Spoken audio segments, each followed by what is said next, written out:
So, welcome back to TTBoy TV. Today we have a very interesting, lovely guest, an alumni, old alumni of mine from way back. Please welcome the sexy Tyffany Million. Hey, and watch that word old there, buddy. I heard you say that. No, I mean old friend, you know what I mean? Yeah. Like we're old friends, like old. Not really old, you know what I mean? It's a pleasure to be here. Yeah, thanks for coming. Yeah, that's what she and he said, yeah. Yeah, it's been a long, long time. It's hard to believe 30 years, you said. Yeah, I know, right? We haven't seen each other in at least 30 years. Yeah, it doesn't seem like it has been that long to me. Me either. Right? 30 years. It's just whizzed by.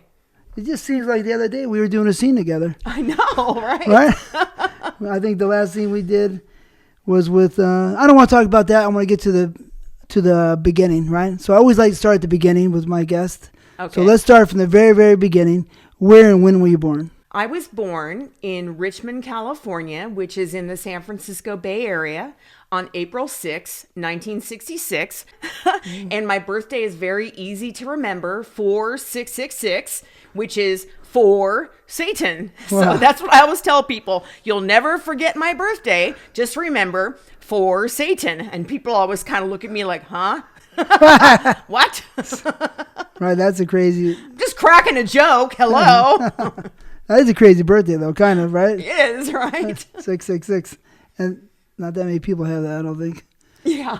How was it growing up? I mean, I thought Richmond was a pretty nice area, right? Back then?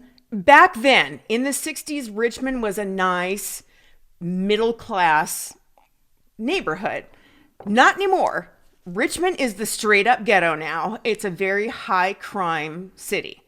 My uncle, my dad's younger brother, who's now deceased, actually my dad, his younger brother, and his younger sister, my Aunt Kathy, are all dead. But my Uncle Charlie was the fire chief of Richmond for many, many, many years. And yeah, Richmond is not a nice place anymore. You certainly would not want to walk through Richmond in the middle of the night, actually in the middle of the day anymore. But yeah, when I was born there, it was a very nice neighborhood, very nice middle-class place. Did you have both parents growing up? And what kind of economic status did you grow up in? Were you a rich girl? No, we were not a rich family. My parents married... See, my parents, when they got married, my mother was 18 and my dad was 24. And that was in 1962. I was born, of course, in 1966. And they divorced when I was about 7 or 8. And my dad was a steam fitter. And my mother was a stay-at-home mom when I was first born. And then she went to work as a cocktail waitress. And then... eventually went to work for Safeway grocery stores as a checker. And when my parents divorced, she was a checker for Safeway grocery stores. And when they divorced, she took my brother and I with her, and my dad stayed by himself to live in the house where we had all been living in Green Valley, California, which is in Solano County. She took my brother and I with her, and we moved in with some friends back in the Bay Area. And yeah, we stayed with some family friends until she could afford a one-bedroom apartment for all of us to move into, me and my brother and my mother. So it was kind of hard. It was very tough. Mm-hmm. And the divorce was hard? The divorce was very tough, yeah. I recall crying when my mom told me that she was leaving my father, because I was very close to my dad. And I've always been very close to my mother as well. And to this day, my mother and I are very tight. Your father's still alive? No, my father died in 1994 of a heart attack. And we can get into this conversation later, but that's why I left the business when I did. So why did they divorce? They divorced because my father was physically abusive to my mother and my younger brother. But he never laid a hand on me. You got lucky. Yeah, I guess so. Yeah, but yeah, my dad never laid a hand on me, never spanked me, never touched me. I was daddy's little princess, but he did beat my mother and my brother. Did that hurt you when you saw that happen?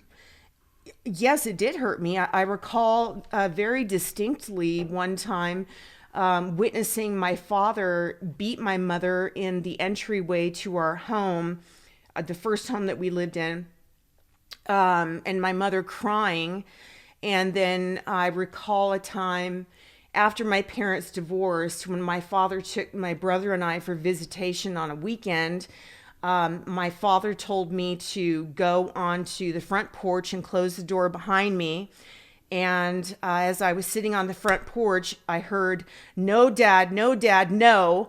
And then I heard a ruckus in the house and my brother crying and pleading with my father to not hit him. And my dad yelling. And obviously my dad was beating my brother. And I was crying on the front porch because I knew that my dad was beating my brother in the house. And all I could do was hear it. And I wanted to go in there and save my brother, but I couldn't. I couldn't. And I wanted to help my brother. And I couldn't protect him. So he would punch him, beat his ass, like Yes. punch him out? My father was physically abused by his father. And I recently found out why that was. Very interesting because of the DNA websites like 23andMe and Ancestry. I found out just recently that my father's father, my grandpa, was not his biological father. My grandmother was actually pregnant with my father when she married my grandfather. I don't think my dad knew this. I don't think my dad knew that his father was not his biological father. And I found this out through Ancestry.com or 23andMe or one of these websites. So I think that's why my grandfather beat my father. I think he knew that he was not the biological father because he did not beat my uncle, which is my dad's younger brother, and my aunt, my dad's younger sister. Neither one of them suffered physical abuse from my grandfather. It was just my father. So he turned around and repeated that with my brother and my mother. He beat both of them. Never laid a hand on me. I was daddy's little princess. And like I said, when my parents split, my mother and my brother resented me for a very long time because of that. And I felt very isolated as a child. Growing up, I always felt like my mother and my brother were ganging up on me. It was the two of them against me. Even after the divorce? Oh yes. Especially after the divorce? Especially after the divorce. Mm-hmm. Well, yeah, that makes you feel alone, huh? Very much so. Were you a good student? And what subjects did you excel in or like? I was actually a really good student. I tended to get mostly A's and B's. My favorite subjects were number one, art. I've always been a really good artist. I draw, I paint, I sculpt. To this day, I still do when I get time. I'm an especially good sculptor.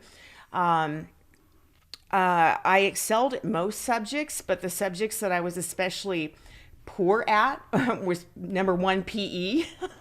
Really? Yes. I pretty much always failed PE. I hated PE. And I've never been particularly athletic, which is surprising because I starred on The Gorgeous Ladies of Wrestling, and we'll get into that a little bit later. I went to religious Catholic schools my whole life, and I pretty much failed religion class my whole life. Really? Yes. Why? Because I'm an atheist. Oh. And I had that shit shoved down my throat my whole life. I was forced to go to church and religion class, and I questioned it my whole life. I drove the nuns and the priests crazy, always asking, well, how do you know God said that? Well, who are you? Well, did you talk to God? Well, what makes you any better than them? And I mean, I was always asking questions and driving them crazy. And but otherwise, yeah, I was a really great student. until I got a little bit older and suffered some sexual abuse. And when I went through some times in my life of sexual abuse, my grades suffered greatly. So it's sexual abuse. Who sexually abused you? Some relatives, and I was also sexually attacked in a park when I was a teenager. And as a result of that, my grades suffered for a time. So you were in a park. What happened? I was in high school, and I took in the Bay Area, it's a transit system known as BART, Bay Area Rapid Transit. It's like a subway system, but above ground. And I was on my way home from school in my Catholic school skirt and my blouse and everything. How old were you? 14. 14. And I was, the route that I had to walk from my school to the station where I took the train took me through a park. And so I was walking through the park to go to the station, and this guy was walking the opposite direction of me. And when he got within reach of me, he lunged at me and jumped me and grabbed me by my breasts and threw me to the ground, and then grabbed me by my hair and drugged me and was trying to drag me into the bushes where I assumed he was going to rape me. And so I fought him and screamed and fought him off, and he got scared and ran. By that time, he had drugged me across the cement, and I was bleeding. I mean, the skin had been like ripped off of my knees and my legs and my elbows, and I ran screaming across the street to the station and sought help at the station. What station? The BART station, the rapid transit station. They called the police and called my mother. And the police came, and then eventually my mother came, and they took me to the police station. And they looked for the guy, couldn't find him, but the description that I gave of the guy fit the description and the pattern of a serial rapist that had been operating in that area in recent days or recent weeks. So they believe that had I not fought him off and, not taken matters into my own hands, that he would have dragged me into the bushes and raped me. So, yeah, it's a good thing that I, fought him off. That's pretty radical. It's a pretty radical situation. So it affected you and had you scared or... Oh, yeah. Yeah. Paranoid? I ended up staying home from school for a week because I was so traumatized by it. But I had been sexually abused by a relative or two earlier in my life as well. Oh, and also by a babysitter, a male babysitter earlier in my life when I was I believe I was in the 4th grade. He anally raped me and orally raped me as I was sleeping next to my brother on a sofa bed. And my brother slept through the whole thing. He didn't wake up. I just recall being asleep on the sofa bed next to my brother and waking up with his mouth on my vagina, his tongue, where it shouldn't have been. And I was petrified.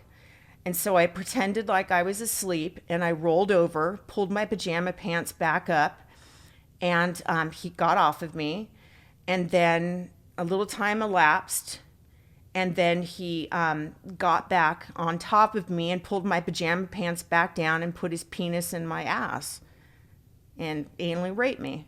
When my mom picked me and my brother up the worst part about it was the next morning. So what it was his wife was our babysitter, and my mother had gone for the weekend to Las Vegas with the man that would eventually be my stepfather. At the time, he was my mom's boyfriend. So she had left me and my brother for the weekend with this couple and their 2 young sons. And she she was our normal babysitter. So like she would watch us after school. She would pick us up from school and keep us after school until my mom got off of work. But this particular weekend, my mom went away to Vegas with her boyfriend, who would eventually be my stepfather. So so this occurred during the weekend when we were staying with them. And so the next morning after this happened at breakfast, I recall sitting across the table from him while his wife made us breakfast. So it was me, my brother, him, and his two sons. And I just recall sitting across the table from him at breakfast, and he's looking at me eating breakfast, just smiling, eating his breakfast, grinning at me like this. Like a crazy person? Yeah, like a crazy person, just looking at me, grinning at Oh, me. you're scaring me. With that look. Yeah, he was just looking at me, and I'm trying not to look at him. I'm just looking away, and I would look at him like this, and he would just be eating This is his before. oatmeal. This was the morning after this happened. The morning after this happened, Okay. we were all eating like cream of wheat or oatmeal or something like that, and his wife was completely oblivious. She was at the stove cooking eggs or bacon or whatever. She had made us like hot cereal to start off our breakfast. The boys, his two young boys, were sitting at the table with us, and he was just looking at me eating his cereal, just grinning at me, just eating it. Because he knew what happened and I knew what happened, but I don't think, because I pretended like I was asleep the whole time. You tell anybody? When my mom picked me and my brother up after her vacation weekend was over, we were driving somewhere, and I recall saying, "Mom, there's something I need to tell you." And she said, "Well, what do you need to tell me?" And I said, "Well, I don't want to tell you with Larry in the car." And she knew right away that it was something bad. So she pulled over to the side of the road. She said, "Larry," it's my brother's name. She said, "Get out of the car." So she made my brother get out of the car and stand next to the car. And I closed the door, and she said, "What happened?" And I said, "Bill did some things to me." And she said, "What did he do to you?" So I told her, that he had put his mouth down there and that he had put his penis in my rectum. And then she contacted my her boyfriend, who had become my stepfather. He was a medical doctor. And I just recall that he went over to the home of the man and his wife and confronted them. I don't remember, of course, I don't know what the exact conversation was. I'm just going by what my mother told me. But I know from what she told me that he said something to the effect of that we are going to report this to the police unless you do A, B, C, or D. And I don't know to this day what A, B, or C, or D was, but he laid out some kind of conditions that had to be followed, or the police would be notified. And I don't to this day know what that conversation was. That's pretty rough. But what's interesting, though, is that the wife, her name was, the funny thing is that the man's name was Bill and the wife's name was Billee, Billee. She felt so horribly about what happened because, of course, my brother and I were no longer going to her house for her to babysit us, that she took a job at our school, the Catholic school where we went, as a secretary to be close to my brother and I to watch over us. She felt so bad about what happened that she wanted to be close to us to watch over us, that, yeah, she came to work as a secretary at our school. So how did that affect you in the later years? My mother took me, after that, she took me to several different counselors, took me to counseling. But you know what? I don't feel like I really got anything out of the counseling. You know what I got the most out of? Was working in the biz. The biz was the most therapeutic for me. Life is weird. Mm-hmm. Your journey, everybody's got something that really, it seems like, is painful. Yeah. You know what I mean? It's just these, like I always say, I say this all the time. You'll be lucky if you live a long life, you have all your limbs, and your faculties and haven't been fucked over too many times not to be insane, or, to go through enough to be insane, you'll be lucky. That's what I say. And the other sexual abuse came from two of my cousins, and I can say that now because they're both dead. One committed suicide, and the other one died a very tragic death in a trucking accident where he was decapitated. But they're both dead. So they both sexually abused me and my brother. And they sexually? Fucked you or no? Yeah. Mm-hmm. How old were you? It started when I was very young, and it went on for many years. And they sexually abused my brother as well. And I didn't find this out until I got older.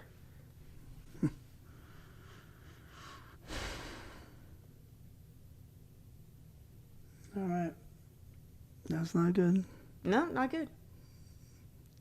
How in fourth grade or before the fourth grade? Oh, before that. The sexual abuse from my cousins started when I was very young. I must have been before kindergarten. What the fuck? Yeah. Oh, that's ugly. Mm-hmm. So, yeah, that's got to hurt your psychology, hurt your mind a little bit. Oh, yeah, absolutely. That's why you don't believe in God, kind of, right? No, I don't believe in God because it just doesn't make sense to me. To me, God, any religion in and to itself is an attempt to explain that which cannot be explained. I just think that people just have a need to explain that which cannot be explained. It's the human mind just needs something to default to. The human mind needs to be able to explain things. It's not comfortable with a lack of explanation for anything.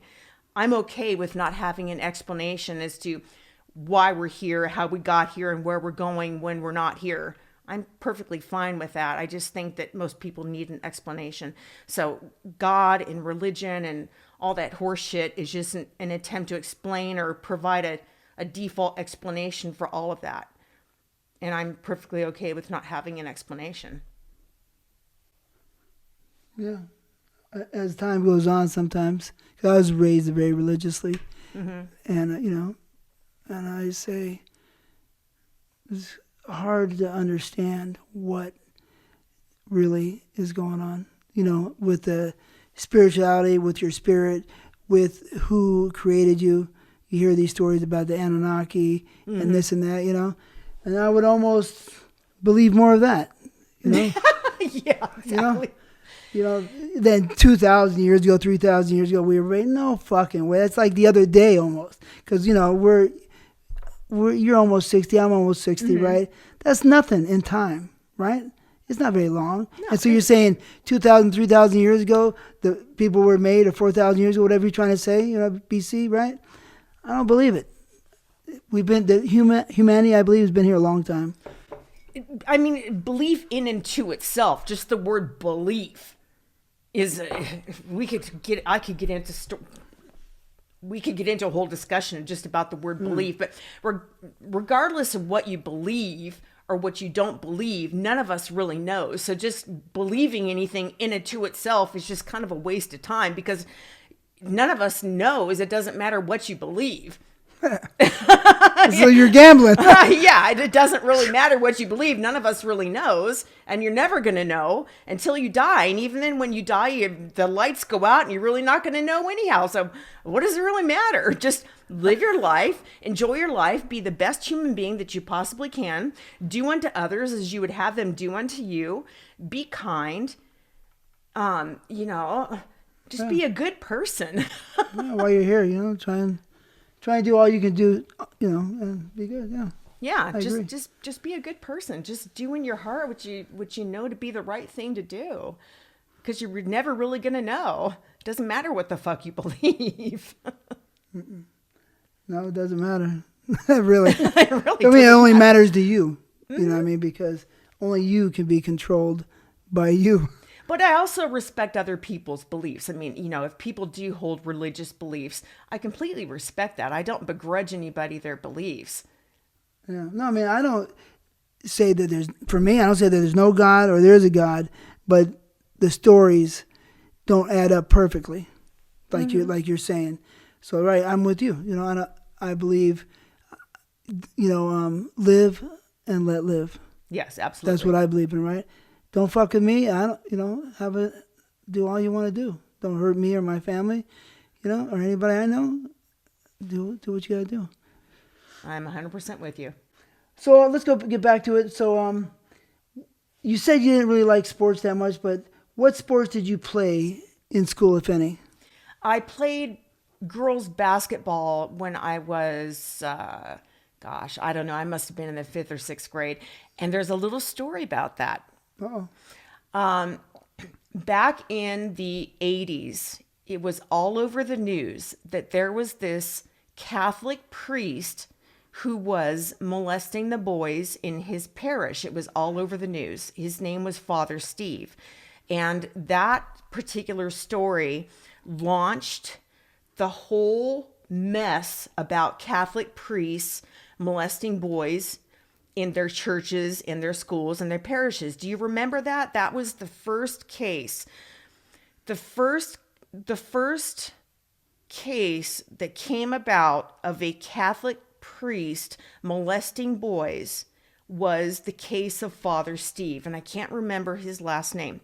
Father Steve was a priest in my church, in my school, and he was my basketball coach.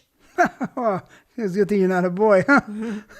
And he was molesting boys in my class, in my parish, in our church. I know some of those boys. I went to school with them. I go to reunions with them. They follow me on social media. I have talked to them about their experiences with Father Steve. But he was the very first pivotal story that came out in the 80s about Catholic priests molesting boys. And it was from that very first case that all of a sudden, out of the woodwork, came all of these other cases. It's like once the story of Father Steve came out, all of these other boys started feeling like maybe I should start sharing my story because these other boys were so brave to talk about their experience with Father Steve. Now, all of a sudden, all these other stories about other priests molesting boys came out, and it just became this big explosive thing. But the first case was the case of Father Steve. And you can actually Google it, Father Steve, San Francisco Bay Area. I think it was out of Oakland. He was originally out of Oakland, California. But yeah, he was my basketball coach. Yeah. I mean, I don't understand that stuff. You know what I mean? The boy on boy stuff, I don't understand when there's pretty girls, So it's not nice. It's pretty twisted to me. To me, that's twisted stuff. But yeah, those that one, it goes probably back so far back, right? Yeah. It must go back hundreds of years, I'm sure. And the fact that they used to chop the kids' nuts off, right? Mm-hmm. For the singers, for the a cappella or whatever, the high pitch for the choir. Yeah. In those days, the last case was 1920 that lived to be that long or something from earlier. So in the 1800s, his nuts were cut, and they had been doing it for.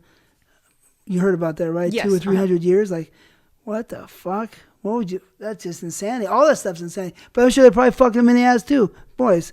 I'm just guessing, right? That's right. So just there's some. Religion maybe represses you. You know what I mean? And maybe it makes you crazy. You think? Right. And by the way, the name of the school that I went to, it was St. Joseph's Catholic School in Pinole, California, Pinole. And that's where I went to school from 3rd grade through 8th grade. My brother went there from 1st grade through 8th grade. But so that's where Father Steve was. And it was St. Joseph's Catholic Parish. And that's where Father Steve was. And back in those days, when a priest would molest children, instead of kicking them out of the Catholic Church, they would just move them to another parish. They would just bury it. Yeah. Yeah, but I think I've seen stories about it on TV, right? But yeah. Well, let's move on from Father Steve. Yeah. That sounded like a dick. Yeah, no pun intended, right? When was the first time you looked at your body and said, whoa, I like what I see? Oh my gosh.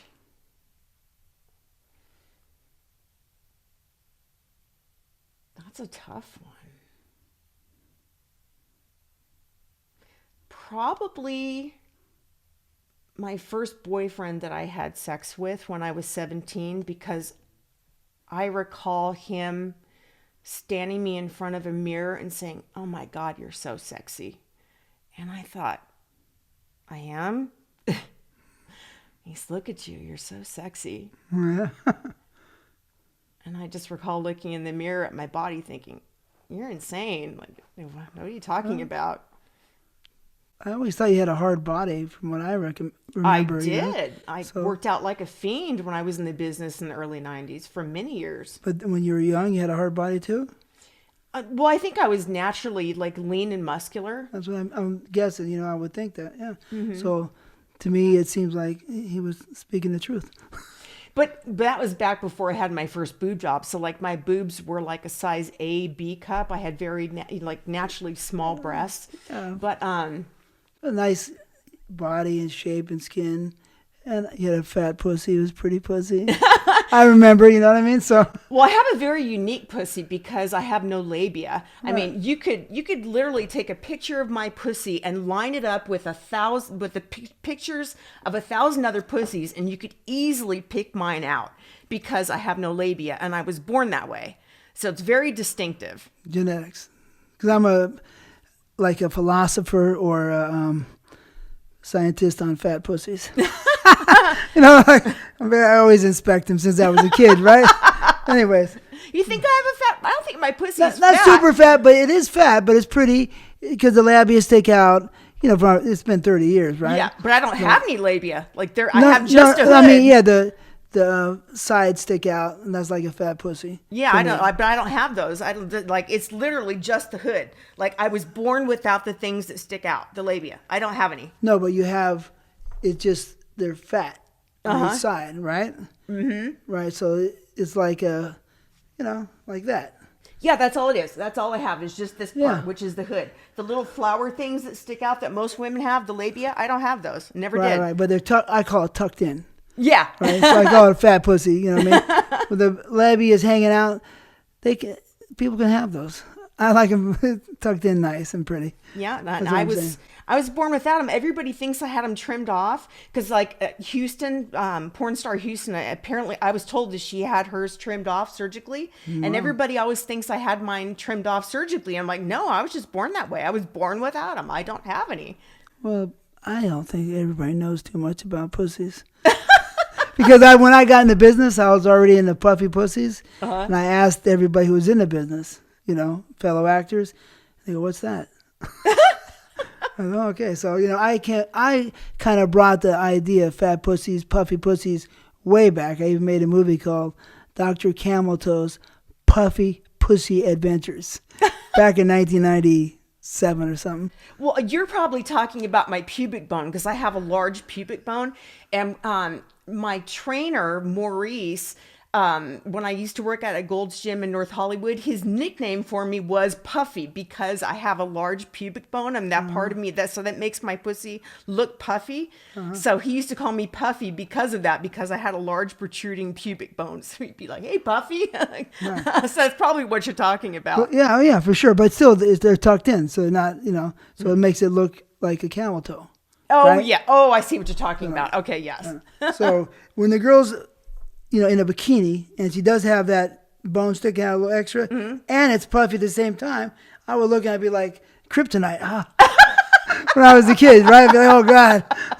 It made me insane, right? So I never forgot them. That's why I brought them to porno saying, puffy pussies, you know, and people are like, what are you saying? Yeah, because they don't pay attention. That's my point. That a lot of people, men and women, don't understand. It's very strange. But anyways. Very observant of you.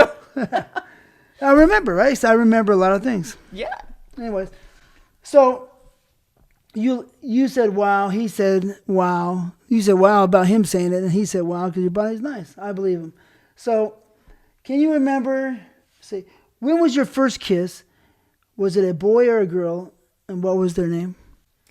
My first kiss was a neighborhood girl. Her name was Valerie, Mexican girl that lived next door to me. And I recall being in, so my neighbor Lori, had a playhouse in her backyard, and we used to like to play house. And that particular day, Valerie was like 3 years older than me, and she was playing the dad, and I was the mom. How old? It was before my parents divorced, and my parents divorced when I was about 7 or 8. So I must have been 5, and Valerie might have been 7 or 8, and we were playing house, and it was time to go to bed. So we went to bed playing house, and she laid on top of me, and we kissed. But this is real innocent. Yeah, real innocent. Yeah. Yeah, so I recall that being my first kiss. Yeah, it was a girl, a neighbor girl. Okay. And I really liked it. Yeah. Well, back in the day, it seemed like kissing was more popular. Mm. Right, first it was first base. First base, second base, right? First base was a kiss. Second base was touching the titties. Third base might have been finger bang, and a fourth base was doing the dill, something like that. You remember something like that? Yes. Or home run was getting, Yeah, home getting run the pussy. was... Maybe fourth base was licking the pussy. Who knows? Something like that. It was exciting.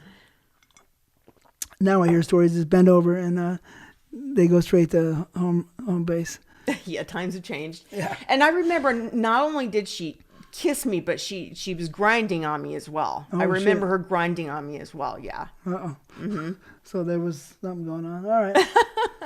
Well, when I was young, I was horny. So what can you say? Were you horny? Did you feel sexual at that age, or was that just you were too young? I think I was too young. I don't remember feeling sexual until I was a little older with 2 neighborhood girls who were sisters. And I remember staying the night with them and doing some freaky stuff with them. Whoa. I think one girl was, one sister was 10, I was 11, and the other sister was 13. And you were licking each other?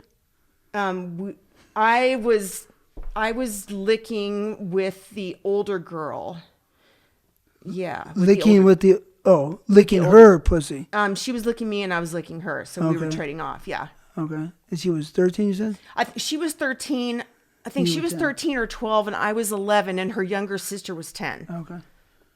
And that's the first time I recall feeling like sexual feelings. Yeah? Yeah. With the girl? With girls, yeah. Okay. Well, my first sexual experiences were with girls aside from being sexually abused. But as far as having sexual feelings that I wanted of my own accord, yeah, it was with girls. Felt more comfortable? It just happened that way. Yeah, it just happened that way. Yeah. So you were attracted to boys? Yeah. Uh-huh. When was the first time you touched yourself? First time you masturbated? Wow.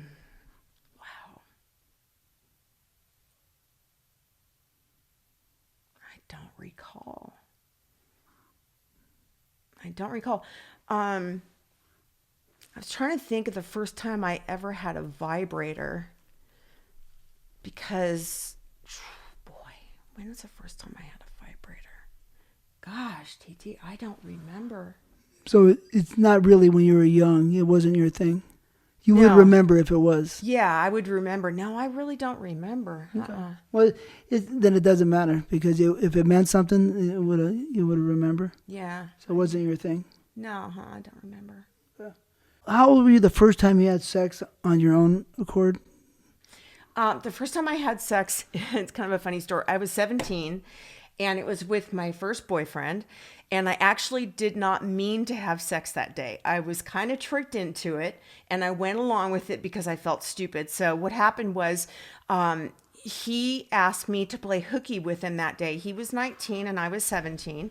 And he said, "Do you want to play hooky? I'll call in sick from work and you can call in sick to school. And we'll just stay home. We'll play hooky." So I said, okay. So I pretended like I was my mom and I called in to school and he called in to work. And his parents were, at work that day. So we stayed home and went to his house. And in my mind, I thought we were just going to have coffee and read the paper and watch TV and just play hooky at the house. I mean, that's all I thought. So he came and picked me up at my house like he did every morning. Because he would pick me up at my house and we would ride the BART together to San Francisco because I went to school. Well, he worked in San Francisco. I went to school in Berkeley. So I would get off the train before him. We would take the train. I would get off in Berkeley and then he would continue on to San Francisco and go to work. So it wasn't unusual for him to pick me up at my house. So when he picked me up at my house that morning, my mom didn't think anything unusual. So instead of going to the train station, we went to his house. So he made me some coffee and we were reading the paper and sitting in the living room. And then he walks over to me and lifts the newspaper out of my hand, puts it down, takes my coffee, puts it on the table, lifts me up, carries me to his room, lays me on his bed, and all of a sudden it hits me. I was like, oh my God, I'm so fucking stupid. This is why he asked me to play hooky. Duh. Uh-huh. So I felt like I had to go along with it. Otherwise, I was going to look really dumb. Oh, yeah? Yeah. So I went along with it. So we had sex, and I was very disappointed. Whoa, really? I was like, my first thought was, wow, is this what everybody talks about? This is it? Oh my God, what a letdown. Why? Because it was not fun at all. It hurt or it just wasn't? It just wasn't fun. It's different for you guys. It's so much easier for a guy to have an orgasm and come than it is for a woman.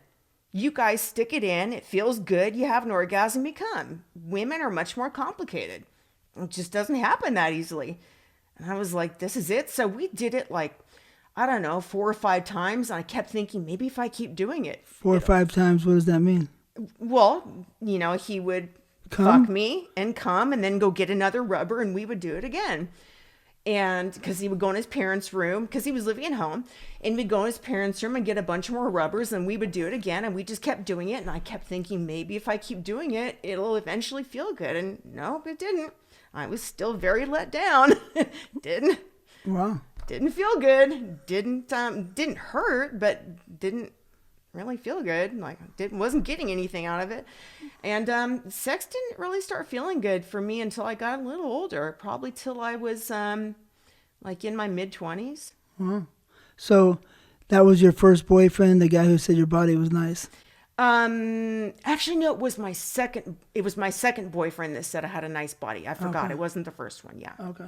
So a different guy. All right. Yeah, different guy. Was he better in sex?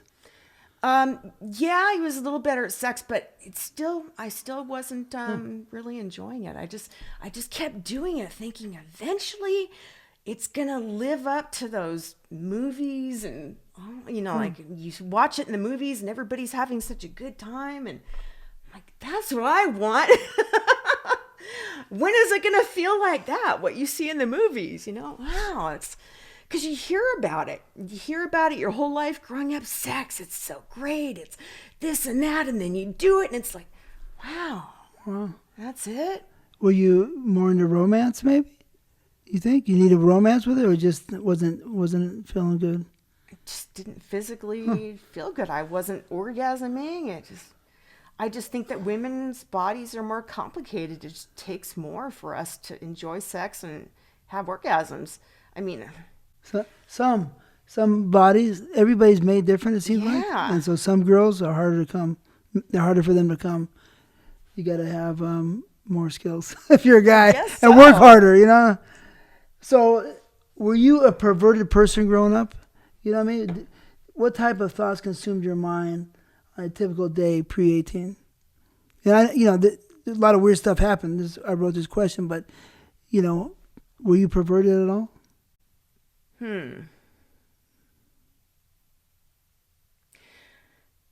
I think so. Because when I was very young, I recall doing some pretty twisted things with my dolls. When I was very young, I recall taking my Barbie and Ken dolls and like doing some pretty twisted things with Barbie and Ken and with my other dolls together. Like things I probably shouldn't talk about in public. Really? So yeah, I think I was pretty twisted and perverted even as a child. Yeah. Did you fuck any teachers, coaches, or did you want to? No. No. Mm-mm. Okay. Were you popular in school? Were you a cheerleader or a bookworm, or were you a slut? Wasn't a slut because I didn't have sex until I was 17. I did give head to a couple of guys before I actually, had vaginal sex. I was never a cheerleader. I didn't think that I was popular in school growing up, but when I went to my reunions over the last couple of decades, I found out from the other kids, they considered me to be popular. I didn't think I was popular. I considered myself to be a bookworm and I was always an artist and consider myself to be a wallflower. When I would go to dances, like school dances, I mean, this is for sure, you could not get me on the dance floor. I was a wall hugger, wallflower. Like my friends would yank me by the arm trying to get me on the floor and I'd be like, no. I would like hold on to something. They'd be like, come on, Sandy, get on the floor. I'd be like, no. Why? Which is hard to believe. Hard you to couldn't dance? I was like just terrified to dance in front of people, which is hard to believe because here I was, a stripper and live sex show performer, porn star, all this stuff. But when I was younger, you could not get me on the dance floor. Fuck no. No, never a cheerleader. I always mixed with all groups. I never really hung with any one type of group of people. Although if I had to identify with one group, it was always like the punk rock new wave kids. But I always mixed. I mixed one day I was with the cholos. The next day I was with the jocks. Next day I was with the cheerleaders. Next day I was with the nerds. I was always kind of floating amongst all different groups of kids. But my home group was always like the new wave kids. Yeah. Bookworm. Bookworm, pretty much, yeah. Always a heavy reader. So you graduated school? Oh, yeah, I graduated with almost a 4.0. Finally, so I was telling you earlier that my grades suffered a lot from being attacked and from the sexual abuse. So my senior year of school, I moved in with my dad. And I transferred to a different all-girls Catholic school. So my first 3 years, I went to Presentation High School in Berkeley. The school is no longer there, which was an all-girls Catholic school. My senior year, I went to Carondelet High School, which interestingly enough is where Julie Strain went too. We went to the same school. But I transferred to Carondelet. Same time? No, she was a little bit ahead of me. But I went to Carondelet High School in Concord, California, and I graduated from there. And transferring to a new school where nobody knew me did wonders for me, and my grades shot right back up. So I went back up to, I think I graduated with a 3.8. And what brought my grades down was religion class. If it wasn't for religion class, I would have had a 4.0. So, my grades went right back up. And then about 2 weeks after I graduated high school, I started at the Fashion Institute of Design and Merchandise in San Francisco and graduated from there 2 years later. That's a college. Kind of like college. Yeah, fashion college. Uh-huh. Yeah. So, what was your first job? My very first job was in an ice cream parlor. in Pinole, California, the same town where I went to school. I was telling you where St. Joseph's Catholic School was. It was actually right down the street. I loved that job. I ate so much ice cream. What's your favorite? What's your favorite flavor? Mint chip. Mint chip? Huh? Always, my whole life, mint chip. Was it a Baskin Robbins or just some ice cream? No, it was a local ice cream parlor. It was called Super Scoop. Okay. And I loved working there, and I ate so much ice cream. Back in the day when you could, I could eat ice cream and not worry about calories. Do you have any pictures of yourself when you're young? With you? I have one when I was 14. It's on my phone. Yeah. And then I have baby pictures, and they're all on my social media. I've posted all of them on my Twitter page and my Yeah, you can tell everybody what your Twitter and your social media is real quick. What is it? Tell everybody where you are. Well, my Twitter is really easy. It's just at Tyffany Million. And remember, Tyffany is TYFFANY million, not TI. My name has always been spelled TYFFANY million. People have misspelled my name since the day I've been in the business. And then my Facebook is the same way, although Facebook recently suspended me and I had to create a new page. Why did they suspend you? Because I posted a picture of Jenna Jameson and I from Wicked One where Jenna is spitting into my mouth, and they called it sexual activity and nudity. Even though there's no nudity, there's no sexual activity, she's just spitting in my mouth.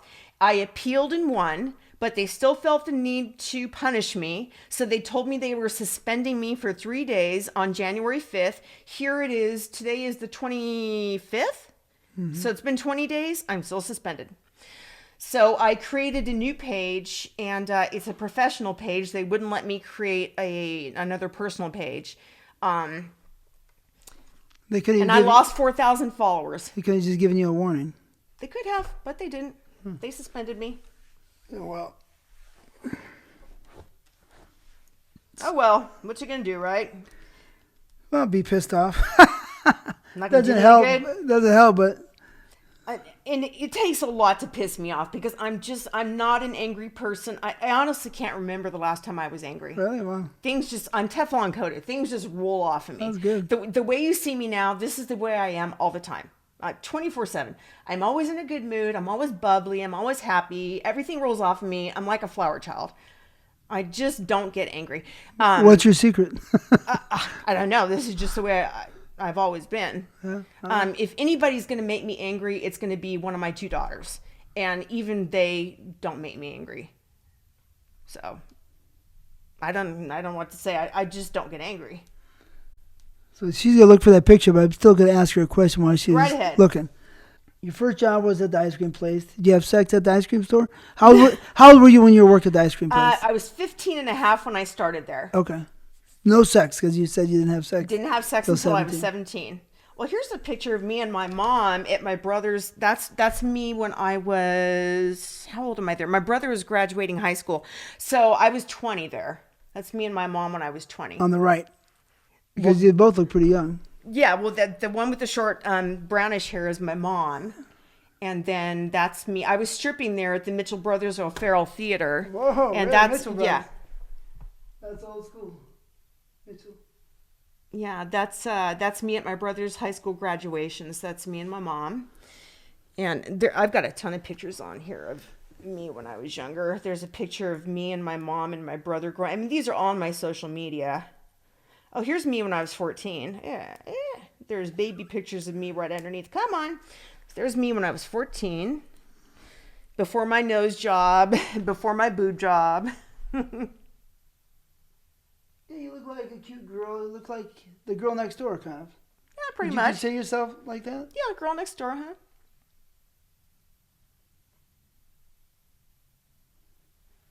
I had a girl next door to me. I was crazy, but I still think about her. Not that much, but her name was Phyllis. She had a big fat pussy sticking out of her pants. And see, like, here's there's a whole bunch. Here's 3 pictures. There's me and my brother. There's me at 6 months old, and then that's me in 1st grade. So I mean, yeah, I don't want to offend your brother. You sure your brother's good? Oh, I've already asked his permission. Yeah, okay. I've already asked his permission. I would never post pictures of my family without asking permission. Mm-hmm. And all of these pictures are on my Facebook and my Twitter. permission from your brother? Yeah, I've already asked permission from my mom and my brother to post these pictures. Thank you for sharing. That picture there is a picture of me and my best friend Mark. He lives in San Francisco. He's about as gay as they come. And, that was Mark. Okay. That was my friend Mark. Yeah. Oh, it's okay with? Yeah, Mark's fine with it. Yeah, he's on my social media too. That's me in first grade with my little curly ponytails. And this has got to be where we're going. The next question. Oh, that's Glow. Yeah. That's one of my Glow pictures. All right, let's get to that. Okay. So, how did you get into the Glow organization? When and why? So, I was already an actress. I'm SAG-AFTRA. Before Glow. Before Glow, yeah. Do a little rundown on that. A quick little rundown on that. Okay, so I had moved from Northern California, where I was working at the Mitchell Brothers O'Farrell Theater in San Francisco for a number of years. I moved to Southern California to get into acting, and I had done a whole bunch of small parts in like horror movies. I mean, you can go to my IMDb and you'll see all the things that I've done. But I'd done like a bunch of small parts on like TV shows and horror movies and B movies and all this stuff. And I had gotten my... How many? Sorry, how many? Oh, a couple dozen. Okay. And I had gotten my Screen Actors Guild card and I was AFTRA. So I had an agent in North Hollywood. And I would go to the agent's office and just look at, the parts. We called them the dailies, everything that was available that day. I'd go up there and just see what was available, what I could be cast in. Sometimes I would call the office, or they would call me and say, hey, here's what's coming out. Here's what we think you would be good for. You want to go out on this audition or this audition. And sometimes I would drive up to the valley from Orange County, where I was living, and just hang out at the office for the day and just see what was coming in and then go out on auditions. And so this particular day, I was at the office in North Hollywood at the casting agent's office. And behind him on the wall was a notice. And it said Glow auditions. Now, I had just recently become a fan of the show, because where I was living in Orange County, I was living in, what is the name of that town I was living in? Oh, God. I can't remember. Anaheim. That's right. So I was living in Anaheim with these two lesbians, this lesbian couple. And the more butchy one of the two was a big fan of Glow. So one morning, she came banging on my door and said, Sandy, you got to come downstairs and watch this crazy show with me. And I go, what show? She goes, it's called Glow, the Gorgeous Ladies of Wrestling. And it's these female wrestlers, and they wear these really skimpy costumes. Most of them are thong bottoms, and their ass cheeks are hanging out, and their boobs are practically falling out of their costumes. And they wear this crazy makeup, and they do these comedy sketches. And, they're like bumping and grinding on each other. I mean, she's describing the show to me. And I thought, oh, that sounds intriguing. I'll come downstairs and watch it with you. So I was watching the show with her, and I just became an instant fan. So it became like a thing where every Saturday morning, Carmen, her name was Carmen, and she follows me on my social media. We're still friends to this day. We would watch the show together. It became like this thing we would do. So when I was in my agent's office that day, when I saw the notice on the wall, I was like, holy fucking shit, Glow is auditioning for wrestlers. So I said to my casting agent, I was like, Michael, send me out for that show.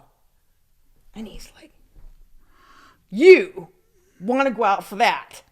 And I said, yeah, send me out for Glow. Why would he say it like that, though? Well, because he just didn't think that he knew I wasn't athletic, first of all. I mean, and he knew that I was like an actress, that I wasn't an athlete.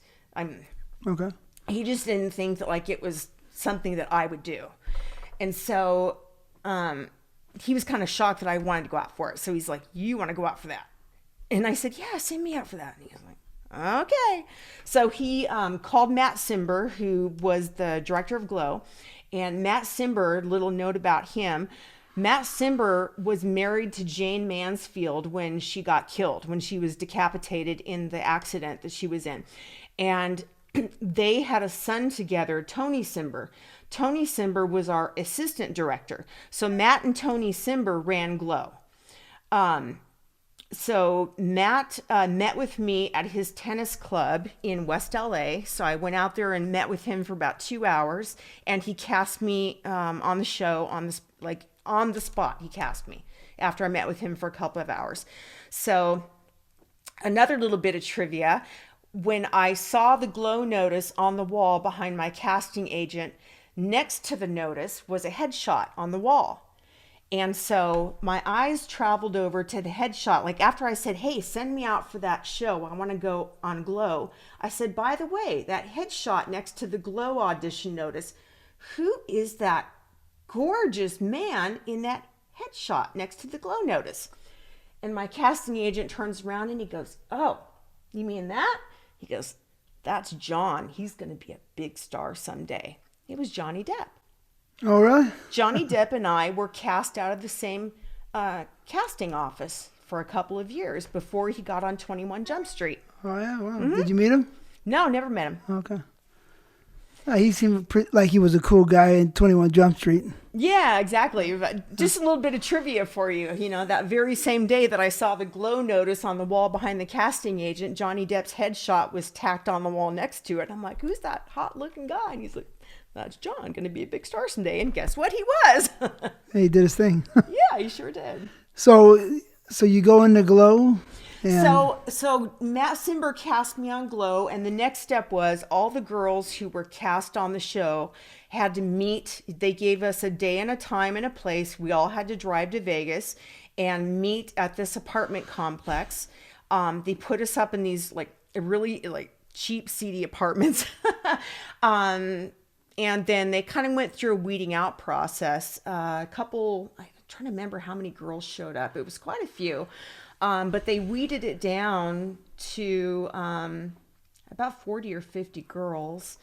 And then after that, a bunch more kind of dropped off until they got to the final few that made it. Few? However many ended up on the show. I can't remember how many of us actually ended up on the show. Maybe 35 or 40. Okay. Out of several hundred. What year was this? This was 1987. Yeah. Okay. So you were 21. Was I 21? Or 22? Or maybe I was about to turn 22. Yeah, somewhere around there. 21 or 87, 22. 66, 21. Yeah. Yeah, I was trying to remember what month it was. I couldn't remember if I had. Yeah, so I was 21. Yeah. How did you feel about being on it? Oh, it was exciting. Yeah? Yeah, it was exciting. Yeah, I really liked it. It was a lot of fun. And then we had to go through 3 months of intense training to learn to be wrestlers. And Mondo Guerrero of the famous Guerrero brothers was our trainer. And then also Ninochka, she played the Russian character on Glow with the short blonde hair. If you ever watch Glow, very famous. I've watched it a couple times, but it was a long time ago. Yeah, she was our other trainer. So we were mainly trained by Mondo Guerrero, very famous wrestler from the Guerrero brothers, and then Ninochka. So the two of them trained us. What kind of wrestling did they teach you? I mean, like what type of techniques? Oh my gosh, it's been so long. I don't even remember. A lot of stuff? A lot of stuff, yeah. Yeah, very intense training. Was it hard? It was very physically and emotionally taxing, yes. Very long hours, and we trained in the same warehouse where we shot the show. There was no heating, no air conditioning. It was very dirty, very dusty. So during the summer, it was very hot and steamy, and during the winter, it was freezing cold. It was very unsanitary. The bathrooms were they didn't have a janitorial service. It looked like they hadn't been cleaned in years. It was filthy. Stained. Oh, it was awful. Oh my God. It was filthy. That's scary. All right, so tell me about the preparation before the matches and about disagreements within the wrestlers, the locker rooms and the wrestlers themselves, disagreements. Any cat fights, So the preparation. Preparation in what way? No, before a match. What kind of did you have a script to follow like WWE? Oh, I see. Okay. So we had Sundays off. On Monday, all of us had to meet down at the warehouse where we shot the show and did our rehearsals, and they would give us our matches. They would assign. So they'd say, okay, this week it's going to be Tyffany versus Nonochka. Hollywood versus Babe the Farmer's Daughter. So they would go down the list and tell you who your opponent was going to be that week. So they would, and everybody had a certain number of matches, and I forget how many it was. I think everybody had 2 or 3 matches. So they would assign the matches. You knew who you were going to be wrestling that week, and then after they assigned the matches, then everybody broke away to start choreographing their matches. So we would all break off into our little groups and bring our notepads, because of course nobody had computers back then, so you just had notepads and pens or pencils. So we would all go somewhere in the warehouse and pull up a chair and a table and start discussing how we wanted to choreograph our matches. It was up to us. So the winner was there winners? I can't really remember. Oh yeah, they would tell you who won. Yeah, okay. So yeah, I forgot that part. So that's what they would say. They would say, okay, so your match is going to be Tyffany versus Dementia. Tyffany wins. Hollywood versus Babe the Farmer's Daughter. Hollywood wins. So yeah, they would tell you who the winner was going to be, and it was up to you to write the match. You and your partner to write the match, choreograph the match, with the outcome being whoever the winner was going to be. Mm-hmm. Huh. Did you have any disagreements with anybody? I always got along with everybody, but there were disagreements amongst the other girls. I mean, I'm a total hippie child. I love everybody. I'm a people person. I always have been my whole life. I can't recall ever having an enemy. The only enemy I think I've ever had in my whole life is my oldest daughter's father, and that's because he ran from his child support obligation for 15 years. And that's a whole story in and to itself. That's why I became a licensed private investigator. But other than him, I don't recall ever having an enemy in my whole life. Oh, okay. Yeah. So did you witness any catfights in the locker room or anything like that? There were a few. Yeah, there were a few. But you know what's funny, though, is that there's more drama now that the girls are older.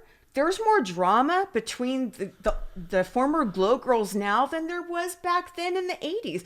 There's some very well-known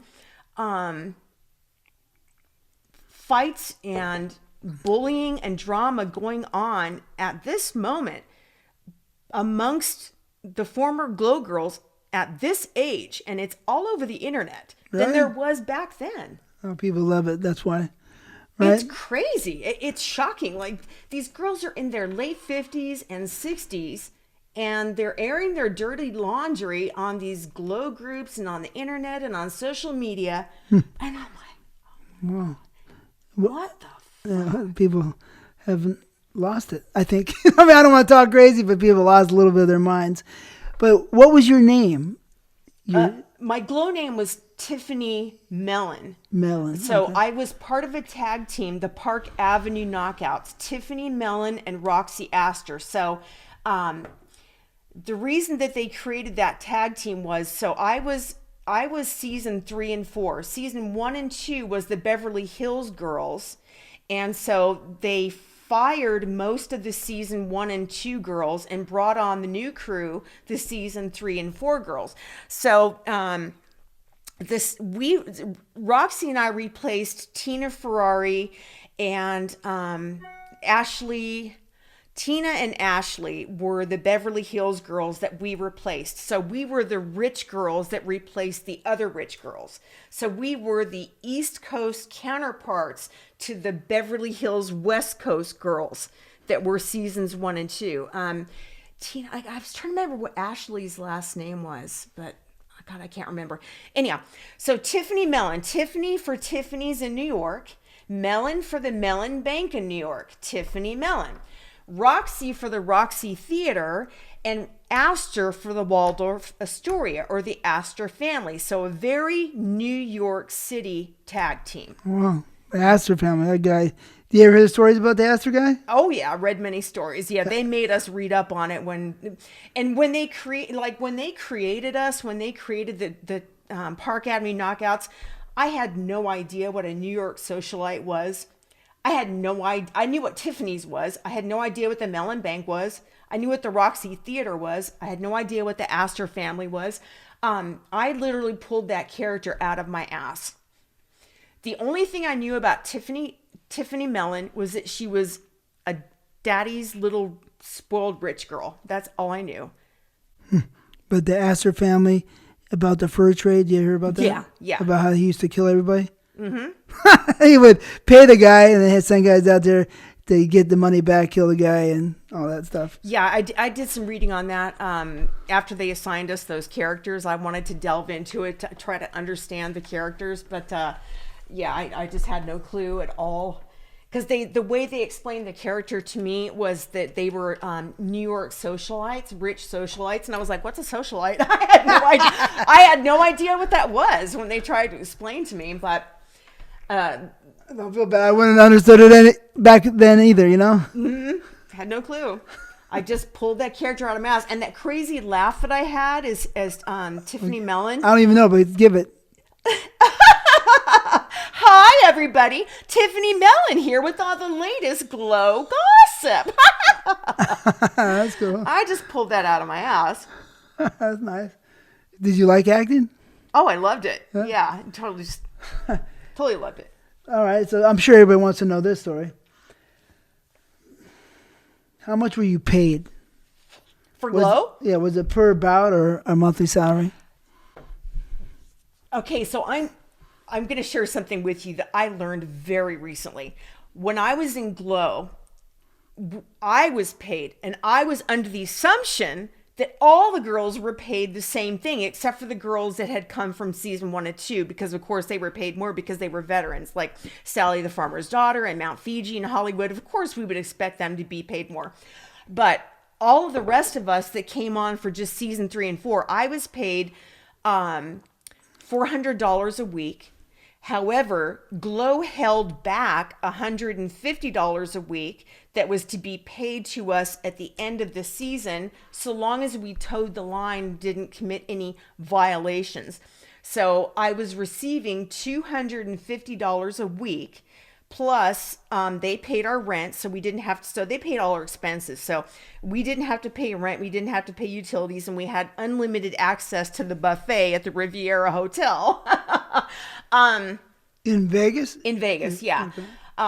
But we didn't, like, we only ate at the buffet for like the first couple months we were there, and then we got sick of the buffet because, like, you know, you get sick of buffet food. So we were buying our own groceries out of $250 a week. At the end of the season, Matt Simber would just arbitrarily decide if you committed any violations or not, and all that that $150 a week that they had been reserving, he would just dock you, like, just arbitrarily. Like, I can't remember how much money, like whether it was $1,000 that they had reserved of my money. Well, Sandra, you know, we've decided that on this date you committed this violation, on this day you committed this violation, so instead of giving you a check for $1,000, we're going to give you a check for $600. And you had no rights, no power. They just gave you what they decided they were going to give you. I found out just recently from a few of the other girls that they were paid a lot more than I was. Really? And that's why we were told when we got into Glow that we were not to discuss what we were being paid with the other girls. We were under a stern warning. You are not to discuss how much you were being paid with any other Glow girl. Now I know why. Because Roxy told me, well, Tracy, my tag team partner, that she goes, I would have never ever done Glow for $400 a week. She goes, Tiff, I hate to tell you this, but I was paid a lot more than you were. I had no idea. No clue. Yeah. Show business. Mm-hmm.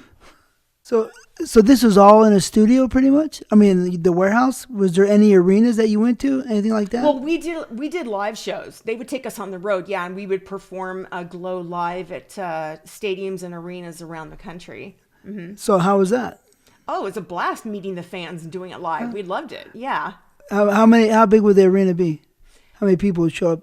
Anywhere from 10 or 15,000 on up to 25,000. Whoa, really? Mm-hmm. 25,000? Yeah, that's big. Yeah, huge. At $400 still? We didn't get any extra pay on the road. Well, 250, really? Yeah, 250, and then, like I said, at the end of the season, if they decided that you hadn't committed any violations, you would get a check for that $150 a week that had been adding up. And I was always a shit stirrer on the road. I mean, oh really? Oh yeah, I always stirred shit everywhere I went. There was So I had affairs with several of the Glow girls, and I've discussed this elsewhere. I only started recently talking about it. I've always protected the privacy of the other Glow girls up until now, and until I recently learned that they had started talking about it publicly. So now I feel like I can talk about it.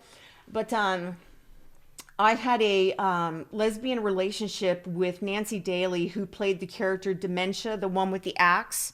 The character, she played the crazy character with the axe. Her character name was Dementia, but her real name is Nancy Daly. So she and I were involved for almost 2 years in a lesbian relationship, and we lived together, and that's why we got fired from Glow. Was it monogamous, the relationship? Yeah, we were monogamous, yeah. Mm-hmm. And then I also had an affair with Ninochka, who played the Russian, who was also our trainer. We had a sexual affair and almost got caught by Matt Simber.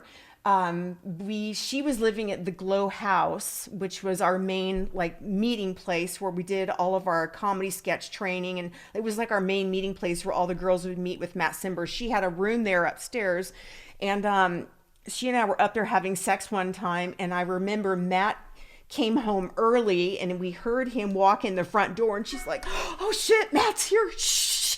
And we're like up in her room, and I go, "How am I gonna get out of here?" And she goes, "I don't know." So I had to stay in her room until he left. And then I had sex with one of the girls in training. She ended up not making it. She didn't make it to the finals to be one of the Glow girls, but I ended up having sex with her too. So I slept with 3 of the Glow girls. So who did that? Was it you that made that with the one that didn't make it? Did you come on to the girl? Or did she come on to you? It was kind of mutual. You just felt a little energy and you said, "Hey." Yeah. Let's face the facts. Back in those days, the girls on girls weren't as popular, as today, when people don't mind, running around saying that, "Hey, we're gay," or "we like each other." Back then, you hid it behind, closed doors a little bit more. So were you just naturally attracted to women? Well, I went for a period of about 5 years in my life where I was exclusively with women. I didn't see guys at all for about 5 years. When I first discovered that I had a sexual attraction for women beyond my childhood, I kind of swung extreme the other way. And then I eventually kind of swung back to the middle and started, going both ways. But once I got a taste of it, I was like, "Ooh, I want to jump this way for a while." So I was only exclusively with women for about 5 years. Wow. Mm. Did they ram you with dildos, or did you just licking and kissing? I used dildos a few times. A lot of fisting, fingers, tongues, yeah. And I was always the top. I didn't really get off too much with women doing me. I got off more by being the aggressor. Really? Yeah. So you like licking pussy? Yeah. Yeah, I like being the dominant one. But what does it do for you, really? Turns me the fuck on. Really? Yeah. I mean, tasting the pussy? Uh-huh. You get your pussy wet? Totally. Huh? Mm-hmm. Do you come when you're licking it? I do. Really? Mm-hmm. Wow. Or what I'll do is when I'm going down, I'll reach down and I'll masturbate myself with my fingers while I'm going down, and that'll get me off. That's interesting. Did anyone ever recognize you in the streets from Glow? All the time. Yeah? Yes. Really? Mm-hmm. So what was it like? Was it exciting? It's cool. Yeah. It's very cool. I mean, and to this day, I get recognized from all 3 careers. I get recognized from Glow, I get recognized from adult, and I get recognized from my reality TV show. So it's gotta be. It's kind of exciting. But we're staying on Glow right now. But yeah. Mm-hmm. But did you ever fuck any fans? No, never have to this day. You seem pretty pretty strong and pretty like you won't bend. It doesn't seem like that's your style, right? It's not my style. Although recently, I've always said no to it in the past. I'm open to it now, but I have a very strict criteria for fan fucks, and so far nobody has passed my screening process. So I do have a screening process, and I'm asked to do it at least 2 or 3 times a day. And I email back or message back the fan that wants to fuck me what my screening process is, and nobody has passed my screening process. So tough shit. Yeah. I've always seen you as a strong person. I'm tough as fucking nails, but I'm also the sweetest, kindest, warmest, most friendly person. But I'm not a pushover. Yeah. What was your fondest memory in Glow?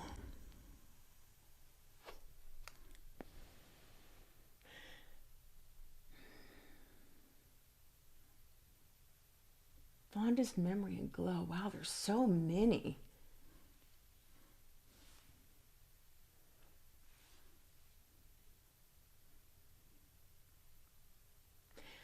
I'd have to say my fondest memory in Glow was a match that I did with Ninochka. Yes, the same Ninochka that I fucked. There was a match that we did where we did a superplex from the second rope. And in rehearsal, Matt Simber warned us not to do that move when we went to tape the show. He said, it's too dangerous. I don't want you guys doing that move. Replace it with something else. So when it came to the Saturday night when we were taping the show, we were in the middle of the match, and Ninochka got me in the turnbuckle. She got me up on the second rope, and she whispered in my ear. She said, "You want to go for it?" I said, "Fuck yeah, let's go for it," because the cameras are rolling and Matt can't do shit. It's live. Yeah. I said, let's fucking go for it. So she got me in she got my head in her armpit and locked me in the move, got me straight up in the air, and whoo, we went for it. Perfect. Landed that shit perfect. Crowd went crazy. We did a perfect superplex from the second rope. No injuries. No injuries at all. It was the only superplex ever done in Glow. And that was my fondest memory, being the only person, the only team to ever do a superplex in Glow. And Matt was pissed off, but at the same time, I think he was really happy that we pulled it off, because nobody has ever done a superplex in the Gorgeous Ladies of Wrestling but Ninochka and I. So yeah, that was definitely my fondest memory. And my favorite match for that reason. Did you watch porn before you got into porn business? And did you have any stars you liked if you did watch porn? Before I got into porn, I was a fan of porn. I started watching it with my oldest daughter's father. He was a general manager of one of the Deja Vu clubs, the one in Bakersfield, California. And the Deja Vu Club had an attached adult video store. Sometimes on the weekends when he would come home from work, he would bring home some pornos, and we would watch the porn movies and then have sex, crazy sex, watching the porn movies. And my favorite star to watch was Savannah. And I just remember watching the movies, thinking to myself that I could do so much better. And of course I couldn't get into the business because I was with him and he would never allow it. We lived together. We owned a home together. And I had expressed interest in wanting to do it, but he said, "Oh, no, you're not." So then I got pregnant with my oldest daughter and I gave birth to her. And when she was 5 or 6 months old, he and I split up, and I moved from Bakersfield back to Los Angeles. And I started stripping at a club in the San Fernando Valley to support the two of us. And I thought, gosh, I could get into doing porn now because he and I aren't together. And so I started asking people at the strip club where I was dancing if they knew anybody in the porn industry. And one of the guys who worked there knew Reb Sawitz at Pretty Girl International and introduced me to him. And the rest is history. He used my notoriety as a glow girl to introduce me to some major players in the porn biz. and I kind of went straight to the top. So you met Reb through somebody? Yeah, I met Reb Sawitz through a guy who worked at the strip club in the San Fernando Valley where I was stripping. So he came over to see you? No, I went to his office. Over there on Sunset or near there? Hollywood? Yeah, somewhere over there. Huh. So tell me how that works. So you met him at his office. He said, wow, I like it. How'd it work? Yeah, I went in and talked to him, and he liked my look, and he liked the fact that I had just come from the Gorgeous Ladies of Wrestling, which gave me an edge over the other girls. And Nikki Dial was there the same day that I was. Nikki came in the same time I did, and so did Tyffany Minx. We all kind of came in at the same time. Tyffany Minx came out of Rep? Yeah. Whoa. Because then she moved over to Jim. Yes, we all did. Well, I don't know if what Nikki did, but I recall that eventually Tyffany Minx and I both went over to Jim South. Why? Because Reb was having physical problems. He was having heart issues, and he was unable to give us the attention that we needed. Okay. So tell me, how was your first scene? Who was it with? It was with Ron Jeremy, and that. My first scene is posted on my Twitter account. It was in a movie called Vice Versa, and it was shot in a backyard in Venice Beach, California, during the LA riots, the Rodney King riots. And that's April 30th or May 1st of 1992. 92. It was in 92. And I thought it was in February of 92. It was somewhere around there, February, March of 92. But if you watch the scene and if you listen closely, and it's on my Twitter, you can hear police sirens, helicopters, megaphones. You can hear the riots in the background. They put music over the scene, and they play the music loud, so they try to drown out the sounds of the riots, but you can still hear it. So like I said, if you listen really closely, you can hear the sounds of the riots in the background of the scene. How'd the scene go? It was just Ron and I. There was really no story to it. It starts off with us kissing and then progressing through the sexual act. And the looks on Ron's face was priceless. He was making these looks like, woo.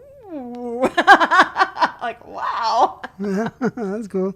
So that's 1992. 1992. How much did you get paid? I don't remember. But you had a good time? A good experience? It was a good experience.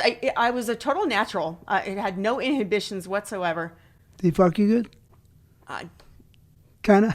Okay. You know how it is, TT. Yeah. You know, it's not really sex. You know, it's... Well, sometimes it is. Because, you know, you're stopping and you're starting, and we got enough of this angle, and now we need this angle, and now we need cable coverage, and you can never really get too into it because they're always shifting you around, and then this guy's got the sea light between your legs, and then the camera's here. It's very rare that you can really enjoy it. Yeah. You're right, especially back then. Yeah. Because there's more people on the set. Yeah. Nowadays they have the one camera, and it can be more intimate if you're, into it. So how'd it go? What happened after that? You said, I like this. This is for me. What was your mindset? I was so into it. Yeah, so into it. I felt like I was totally in my element. I felt like I had arrived. Like, this is what I'm supposed to do. So that means you were going to be 26 years old around then? Yeah, I was 25 when I started. 25? Okay. Older than your typical girl that starts in porn. I don't know. There's a lot of girls back then that started around that time. I think so. You think most of the girls start when they're like 18, 19, 20. I think I was a little older than most of the girls. I don't know. There's a different variety of girls. Melanie Moore wasn't young, you know what I mean? Yeah. There was Rebecca Bardot wasn't young, you know what I mean? Mm-hmm. And there was a couple young girls, but Victoria Paris, I don't think she started when she was young, and Christy started when she was young, but I think that there was girls that came around their 20s. Maybe. I just saw Christy yesterday, as a matter of fact, and took a picture with her. I hadn't seen her in so long. She's incredible, unbelievable. She's wonderful lady. Still looks beautiful. She looks amazing. She's so sweet, it's even hard to believe, and that's her. She's so sweet. She is. She just texted me. And I met Ginger for the first time yesterday. I'd never actually met Ginger Lynn. And, she's heard of me. And, of course, I've heard of her. And I met her for the first time yesterday. And she says, I've heard all about you. I finally get to meet you. And so we took a picture together and hugged and exchanged phone numbers. And it was nice to finally meet her in person. Yeah, she's super sweet, too. She's a darling. So, okay, so your first scene was with Ron Jeremy. The night before you did the scene, were you saying, oh, shit, I'm going to do a porno? Or you say, no, bring it on. I want to do it. What was your mindset? Totally. Bring it on. Like, I can't wait. Like, get me in there. Yeah. All right. So you're watching porno. What stars did you like?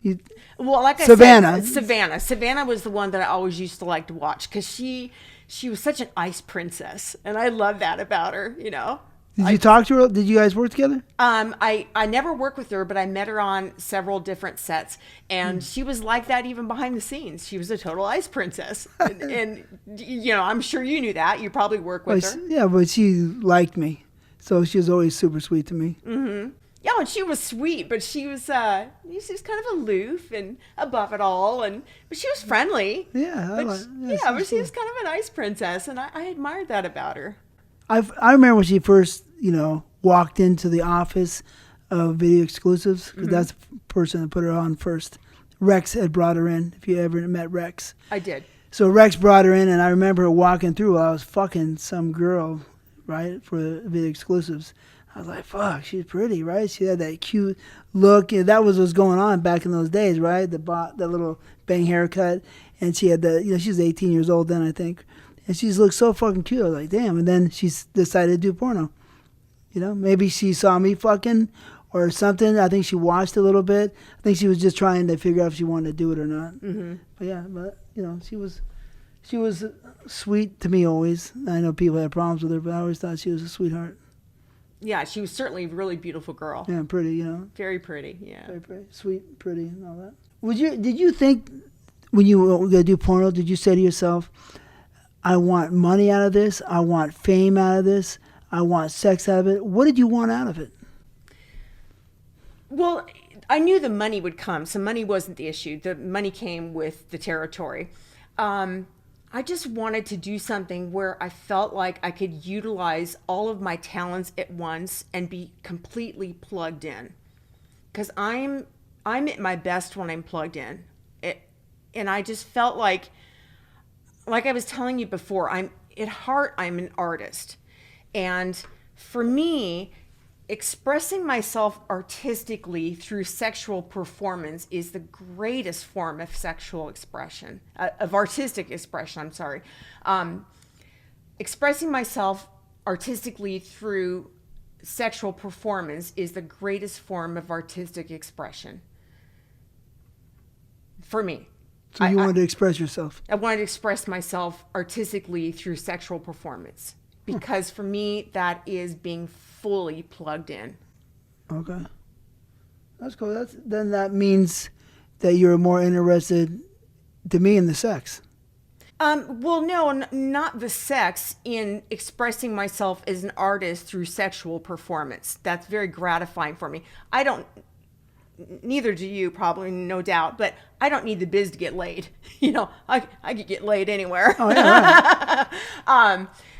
There's something very exciting for me about knowing that my audience is watching me and they want to fuck me, but they can't have me. Oh, yeah? They can't have me. It's like, you want this, don't you? But guess what? You can't fucking have me. I love it. Yeah? So you like to be a tease? Oh, yeah. All right. I love it. How many movies did you film in? Well, I did about 100 movies, but because of the compilations, they take your footage and chop it up and put it in other. I think there's another couple hundred movies with me out there that I didn't actually shoot, but they're the result of compilations. Wow. Mm-hmm. What were some of your favorite ones? Can you remember? Oh, by far the Michael Ninn movies.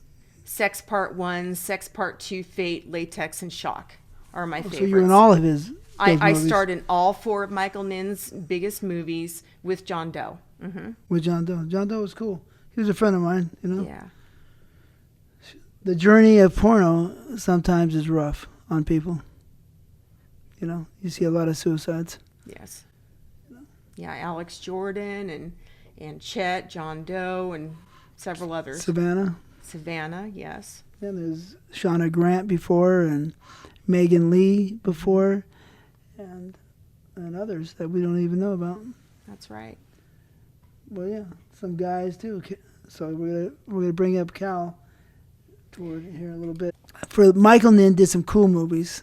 He was ahead of his time a little bit with the special effects. Oh trying yeah, to make it cool. highly stylized films. Right. Mm-hmm. And he got a lot of recognition for it. You know? Those 4 films solidified my standing in the industry, and I am forever grateful to him. And during the 30 years that I was absent from the industry, he and I maintained contact. He's one of only 3 people in the industry that I maintained contact with during the 30 years that I was gone.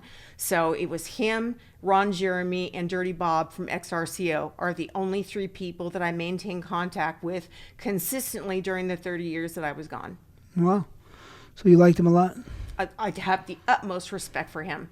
You know, I met him before he got in the business. Oh, did you really? Yeah, he was a friend of Jay. Remember Jay? Yeah. Jay and Jenna? Uh-huh. Right? And so Jay... I've got pictures of Jay on my phone at my private birthday party, yeah. Whose real name is Ted Fine. And when I had my... That's not his real name. Well, that's his other name. But when I paid... So I had my... As you know, I had my own production company in the early 90s called Immaculate Video Conceptions, and I produced 7 movies of my own. And when I hired him and paid him, that's the name I paid him under. Ted so Fine. to me, that was his real name because that's the name I paid him under. He had he was running. Yeah, running from. I know about what he was running from. He told me all about it. Yeah, his real name is John Gardina. John Gardina. Gardina. Gardina. Yeah. Anyways, so I met him over at his house one time. He was hanging out, and then Jay got him into business, I think, and plus there was Ronnie who did the music. But anyways. Michael Nin was interesting, and he did some nice work. So, good for him. I was in a couple of his movies, I think. The Latex, we won Best Sex Scene, me and Shayla LaVeaux. She was very sweet. Mm-hmm. Shayla got into business when she was probably in her mid-20s, I think. Oh, did she really? I didn't know that. Yeah. Anyways, she was a cool chick, but I did a couple of his movies. It was interesting. I spent 8 hours in makeup for the latex mask. Oh, really? They were putting it on, yeah. I looked like I was a gargoyle. Jumped out of the sky. That's right. I remember that. Yeah, those movies definitely they made me the icon that I'm considered to be today. Without those movies, I don't think I would be the legend and the icon that I am today. They afforded me the opportunity to display my acting chops. Mm-hmm. Yeah. So it's fun, right? When you get to do something you like to do. Mm-hmm. And when it's done well, the movies are nice to see when they're done well, for sure. Yeah, they are. You see yourself in them. Yeah. So, yeah, I understand what you're saying. Yeah, they didn't always give me the best acting jobs. They just label me.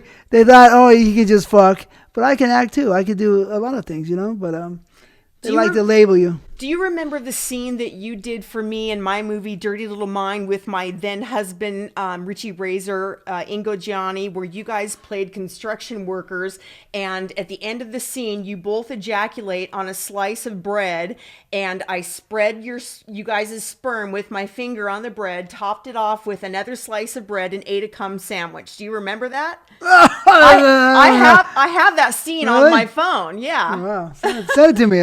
I mean, I like to see the dialogue like you do. You know what I mean? Yeah. The dialogue's more fun for me. It is. I know. And it's funny because our audience fast forward through the dialogue to watch the sex scene. We do the opposite. We fast forward through the sex scene to watch the dialogue. Exactly.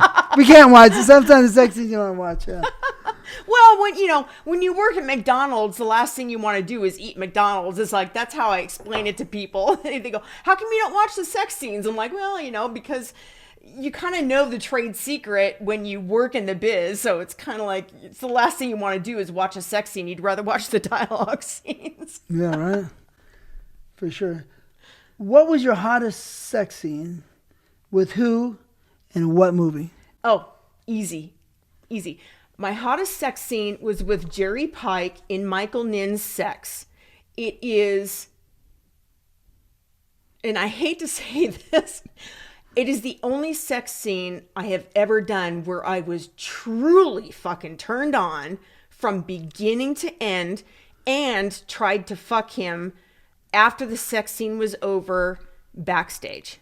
Really? Wow. Yes, I was so fucking... And I like that guy. He was a cool guy. yeah, he was a cool guy. I mean, I've been turned on in other sex scenes before, but that one, I was so turned on that I actually tried to fuck him. When Michael Nin yelled, "Cut, we're done," I went backstage and tried to fuck him. Like, I wasn't done. I had to have more. And I can't remember why it didn't happen.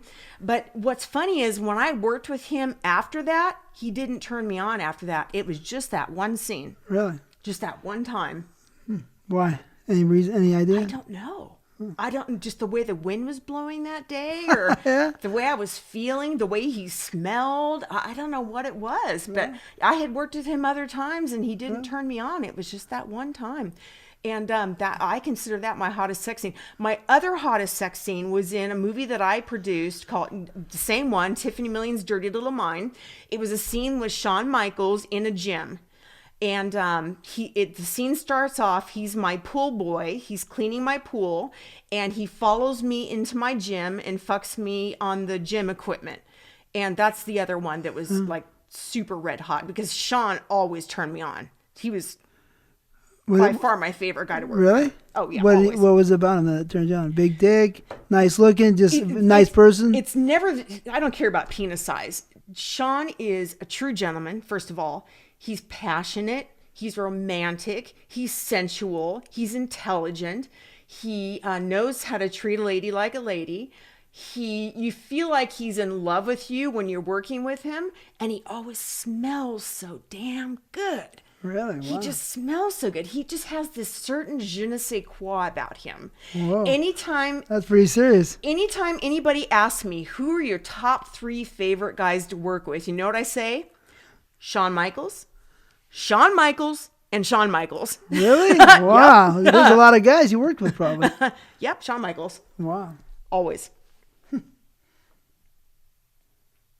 And I recently found out from Michael Stefano, just recently, I didn't know this in the 90s, that I was his favorite to work with too. As a matter of fact, Shawn Michaels told Michael Stefano, quote unquote, "Once you have fucked Tyffany Million in the ass, you will forget about every other ass you have ever fucked." And I saw Shawn last night at the Avian Expo, and I asked him if that was true. I said, "Did you really say that to Michael Stefano?" He said, "Yes, I did. It is absolutely true." That's pretty kinky. So maybe you guys got a good connection. Oh, yeah. Yeah. And it's very apparent. We've done 4 scenes together, and you can watch any of those 4 scenes, and the chemistry between us is so apparent. I like Shawn. Of course, he's a longtime friend of mine, you know? Yeah. And he has very nice things to say about you as well. Yeah, he's a good guy. I mean, we go back, you know. We were hanging out in 1989. Mm-hmm. Off camera, hanging out, you know. We got along good. What was your wildest scene in regards to set design, idea-wise, costume-wise? You know, it doesn't mean the hottest sex scene, but hot look. Hot look. You know, and costume, you know, set. You know, sometimes there's a lot of costumes going on back then. Sometimes the set's cool, like Shock, like, you know, some of that idea, right? Mm-hmm. So, is there anyone that stands out? Well, I don't know about hot, but as far as kinky, there is a scene in, I think it's Greg Dark's Crease Master's wife with Crystal Wilder. I loved her. She was great. You like Crystal Wilder? She was a cool chick. Yeah, she was a cool chick. There's a scene where the two of us are fucking, it's either 5 or 6 guys dressed up like ducks. And I'm dressed up like Little Bo Peep. I've got like this big Little Bo Peep hat on, and Little Bo Peep dress, and I forget what she was wearing. And all the guys that were gangbanging us were dressed up like ducks. And it's called the Quacking Duckmen scene. And during the whole scene when they're fucking us, they're quacking. They're going, wah, wah, wah. And the scene was just off the wall, like crazy and kinky. And Greg Dark called it the Quacking Duckmen scene. And my character orders up a gaggle of quacking duckmen. I call my assistant or my servant or whatever on the phone, and I say, send up a gaggle of quacking duckmen. And the guys, and Cal Jammer was one of them. It was before he killed himself. And the guys come on the set, and they're dressed up like quacking duckmen, complete with feathered costumes and everything, and they fuck us dressed like ducks. And I'm dressed like Little Bo Peep. That was Greg Dark. Greg Dark. Oh yeah, Greg always has called the Crease Master? I think it was the Crease Master's wife. Okay.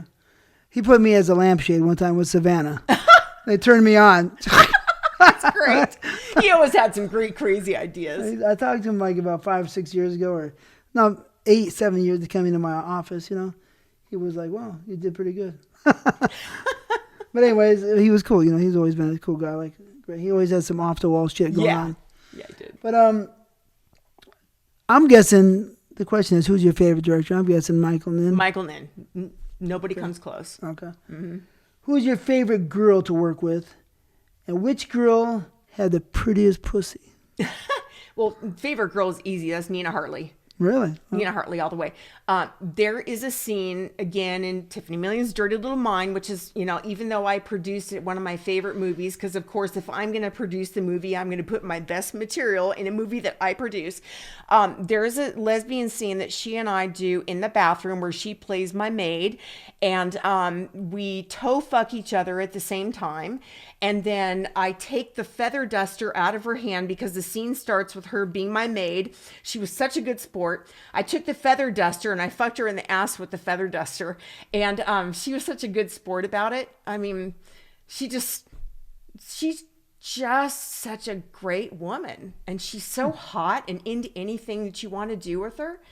She's just my favorite. I first met Nina in the 80s when I was stripping at the Mitchell Brothers O'Farrell Theater, and she was a featured dancer there. And it's just like so funny that years later I get in the porn biz and I end up hiring her as talent for a movie that I'm producing for my own company. And I asked her, I said, do you remember meeting me when you were a featured dancer at the Mitchell Brothers O'Farrell Theater? And I was just a dancer there, and she remembered me. And years later, here I am hiring her for one of my porns. What director did you not like to work for? John T-Bone. Oh, yeah? Did he do the gangbang?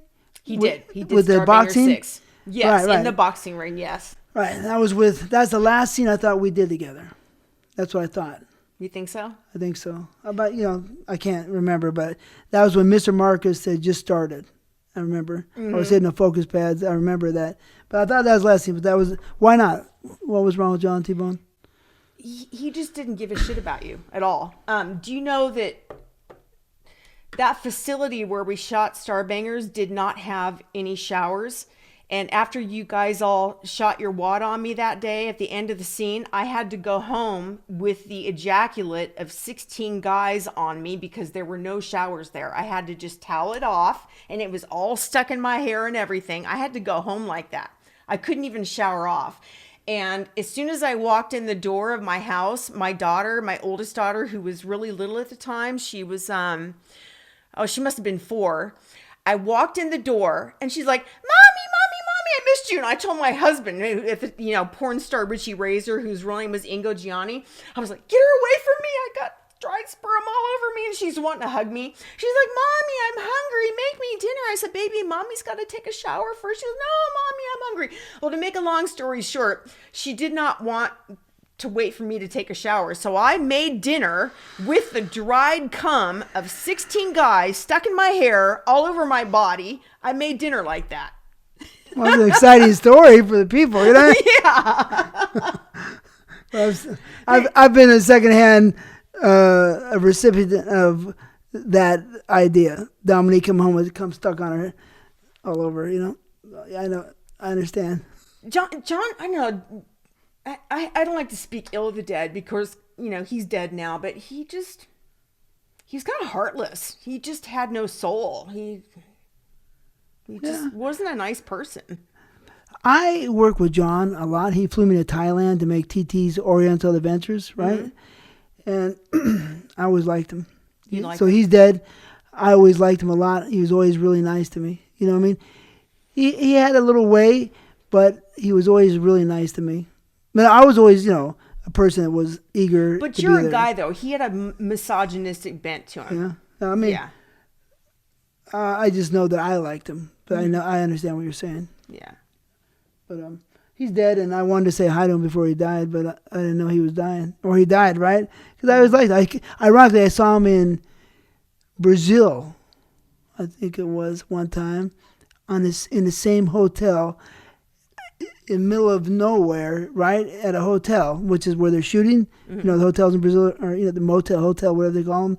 Not like a real hotel, but a spot where people go to fuck. Yeah. And I ran into him there. I was like, whoa. It's fucking crazy. I wish I could have said a little more to him because I always liked him. But, I said, hey, John, hey, it's cool, right?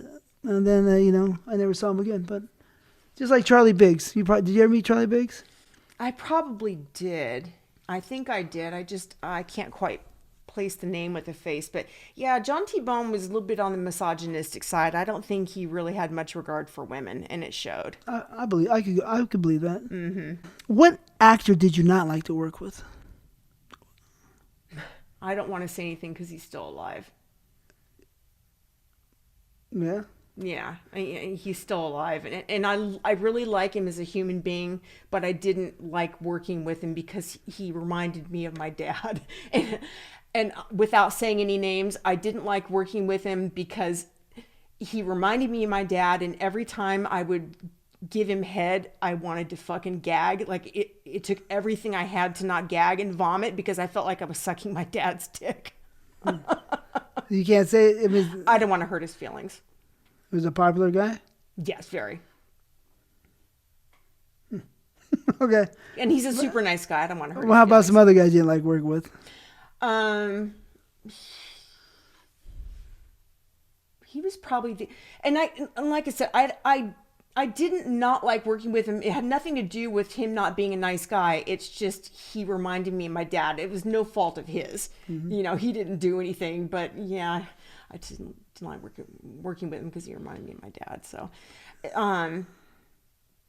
the guys that I didn't particularly care for, thank God I never had to work with. All right. Like I never really liked Randy West very much. And I never had to work with him. So that was never an issue. What about Mike Horner? Did you ever work with him? I work with Mike a lot. Oh, really? Yeah, we work together an awful lot. Yeah, super nice guy. Yeah. He didn't like me. He didn't like he you? was hating. Oh.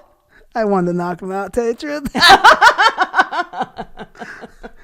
I was just waiting for him to say the wrong thing, you know what I mean? But anyways. Yeah, he ruffled a lot of feathers politically, I think. I mean, because people sometimes don't understand things, but I wanted to knock him out. But anyways, I did knock out a lot of people in the business, but I wanted to get them, you know what I mean? You're not the first person to say that. I've heard that before. Yeah. Yeah. But I always seemed to be, fair on the set. It wasn't like, starting no trouble. He was quiet. Mm-hmm. Yeah. He just was giving me weird looks, and that's dangerous. But, and consistently, you know what I mean? What awards did you win? Oh, I'm glad you brought this up. So I won, as I can recall, I won Best Actress for Sex in XRCO Award. I won an Avian Award. Let's say, says for Sex is the movie Sex. The movie Sex, yes. Right. Michael Nin's Sex. Yes, I won the XRCO Award for Best Actress for Michael Nin's Sex. I won an Avian Award for Best Non-Sex Performance for my own movie, The XXX Files, Lust in Space. For your own movie? Oh, really? That's cool. Yeah. And then I won, the last award I won, this is a great story, was for New Wave Hookers 3. I won Best Group Sex Scene, and that was in 1994, and I never picked up my trophy. I left it there and walked away because I felt very insulted, because that same year is when I did all my best work for Michael Nin. I had just done all that great work in Latex and Shock, and I didn't win shit for either film, yet I get Best Group Sex Scene for New Wave Hookers 3. And I was like, what the fuck? That was an insult. I'm sorry. I felt like that was a huge insult. I didn't want the fucking trophy. I left it there, never picked it up. And I don't know what became of it. I didn't give a shit. I just left it there. Wow. You got ethics. I felt like that was a huge insult. So those are three? I know there was one more, but I won 4 total awards, but I honestly don't remember what the last one was. I mean, I'm going to say this right here so people understand. In the AVN and other organizations, they might think they understand things, but I don't really think they always understand things, what's going on, in the trenches of the actors and actresses working and all that. They don't understand, right? They don't. So they give awards out. And I'll give a quick example. I think I've said it before. Jonathan Morgan won Performer of the Year, whatever, maybe 94, 93, whatever. I did 300-something movies. I had a stunt cock for him 10 times, right? And they gave it to him. And he was up on stage looking at me. He's going, oh, right? Then another year, Rocco did 7 movies. I did 350 movies. You know what I mean? Mm-hmm. And they gave it to him. Yeah, Rocco's great. But he wasn't keeping up with me. So what the fuck are you talking about? You guys don't know fucking shit. But that's the way it is. And with, whether it be directing or payoffs or, people pay money for the ads. And I understand it. This is a business, right? Sure. So people got to win. But it can piss you off a lot. You know what I mean? So I understand your anger. Yep. Huge insult. Best Group Sex Scene, my fucking ass. Right. Like, fuck you. I walked out. What is your favorite size dick and why? Well, I'm glad you asked me that, because my current real life lover is 23 years old and I'm 58. He is by far the hottest fuck of my entire life on or off camera. He has an average size penis. Why is he hot? Oh my God. Horny? Because he's horny? No. He is the first guy to make me come from straight penetration. I don't have to touch my clit. I don't have to use a vibrator. He sticks his dick in me, and within 3 minutes, I am coming like a fucking machine. I am coming so hard that I break into hysterical laughter. Like, he takes me to levels that I've never been to ever. Like, in the way that he makes me feel, honestly, I feel like there was never a cock before him. Really? That's how extreme my orgasms are. He is the first man to make me squirt. I get so wet with this guy that I am literally, like, even if he doesn't come in me, when he pulls his dick out, I am like, liquid is just flowing out of me. It's all me. It's not even him. It's all me. And he has an average sized dick. So it just fits good. There is something about this young man that turns me on so intensely, and he has an average sized dick. Show the dick size. About 5.5 to 6 inches. What's the biggest dick you ever had? Show it. Almost the size of a Coke can. About that big around. And about 13 inches. 13 inches? About 13 inches, yeah. Who was in my that? private life. In an orgy that I went to. Oh, really? Mm-hmm. Was it good or was it too painful? Well, it was borderline painful. I just remember going, oh, hold on. Oh, give me a second.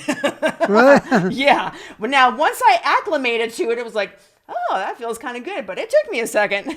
Oh, my goodness. Do you like sucking dick? It's my favorite. Really? And I don't know about you, but most of the guys I've worked with in the industry have told me that I give the best fucking head in the industry. Really? Because I fucking love it. I am a vicious cocksucker. I can't even remember. You don't remember? I don't remember. Yeah, are you because saying that? I was always in the pussy. Uh-huh. So the head sometimes never did that much for me. When I'm older, it does a little bit more. But I'm always in the pussy. You know what I mean? So I remember your pussy, right? Uh-huh. Yeah, you do. But I just don't remember a lot of the head. All I remember is Gina Fine, deep throat. And that's all I can remember. Well, I know that Shawn Michaels said that Gina Fine and I are the only two that can deep throat him. Wow. And there's a lot of well, in all 4 scenes with Shawn and I, you can clearly see me deep throating him to the base, like balls hitting my chin. Wow. Yeah, and Gina Fine and I are the only two that are known for being able to deep throat Shawn. But I love giving head. Makes me wet as fuck. And my signature move, if you watch my movies, is to smack myself on the side of my head with the cock that I'm sucking. Oh, yeah. Oh, there Fucking you go. Love it. Love it. I'll be sucking and then I'll take that cock out and I'll whack myself on the side of my, and I do it with my current lover and he loves that shit. And I like to smack it on my tongue too. Like I'll be sucking and then I'll pull it out and I'll beat it on my tongue, then whack it on the side of my head and on the side of my face, not my head, but I like to whack myself on my cheeks with it. Oh, I get dirty nasty. I fucking love it. And I like to pull strings. Like I like to spit on it and then take my tongue and pull away and pull little strings. Oh, Yeah. Nasty. Fuck yeah. I'm a dirty cocksucker all the way and I love it. I love to swallow. I was going to ask you that one. So, do you like doing facials? Love facials. I'm a cum whore. And we know there's only one person that really could deliver the best cum shot in our time. Peter North. Peter North. I've taken many of Peter's cum shots to the face. Oh yeah. Yeah. So Peter North had a crazy cum shot, right? Uh-huh. It's crazy. Oh yeah. People don't believe it. Oh no. But tell the people, how fucking crazy is it? Oh my God. He shoots wads and wads and they go far. That's real. That is 100% real. Hi there. This show is brought to you by Evasive Angles, the best in black. Check it out. We left off at you like sucking dick, I think. Yeah, but, just a little. Yeah. But I think that I asked about the favorite dick size. So do you have any favorite dick size? Well, as I was saying before, I really don't. My current lover is 23 years old.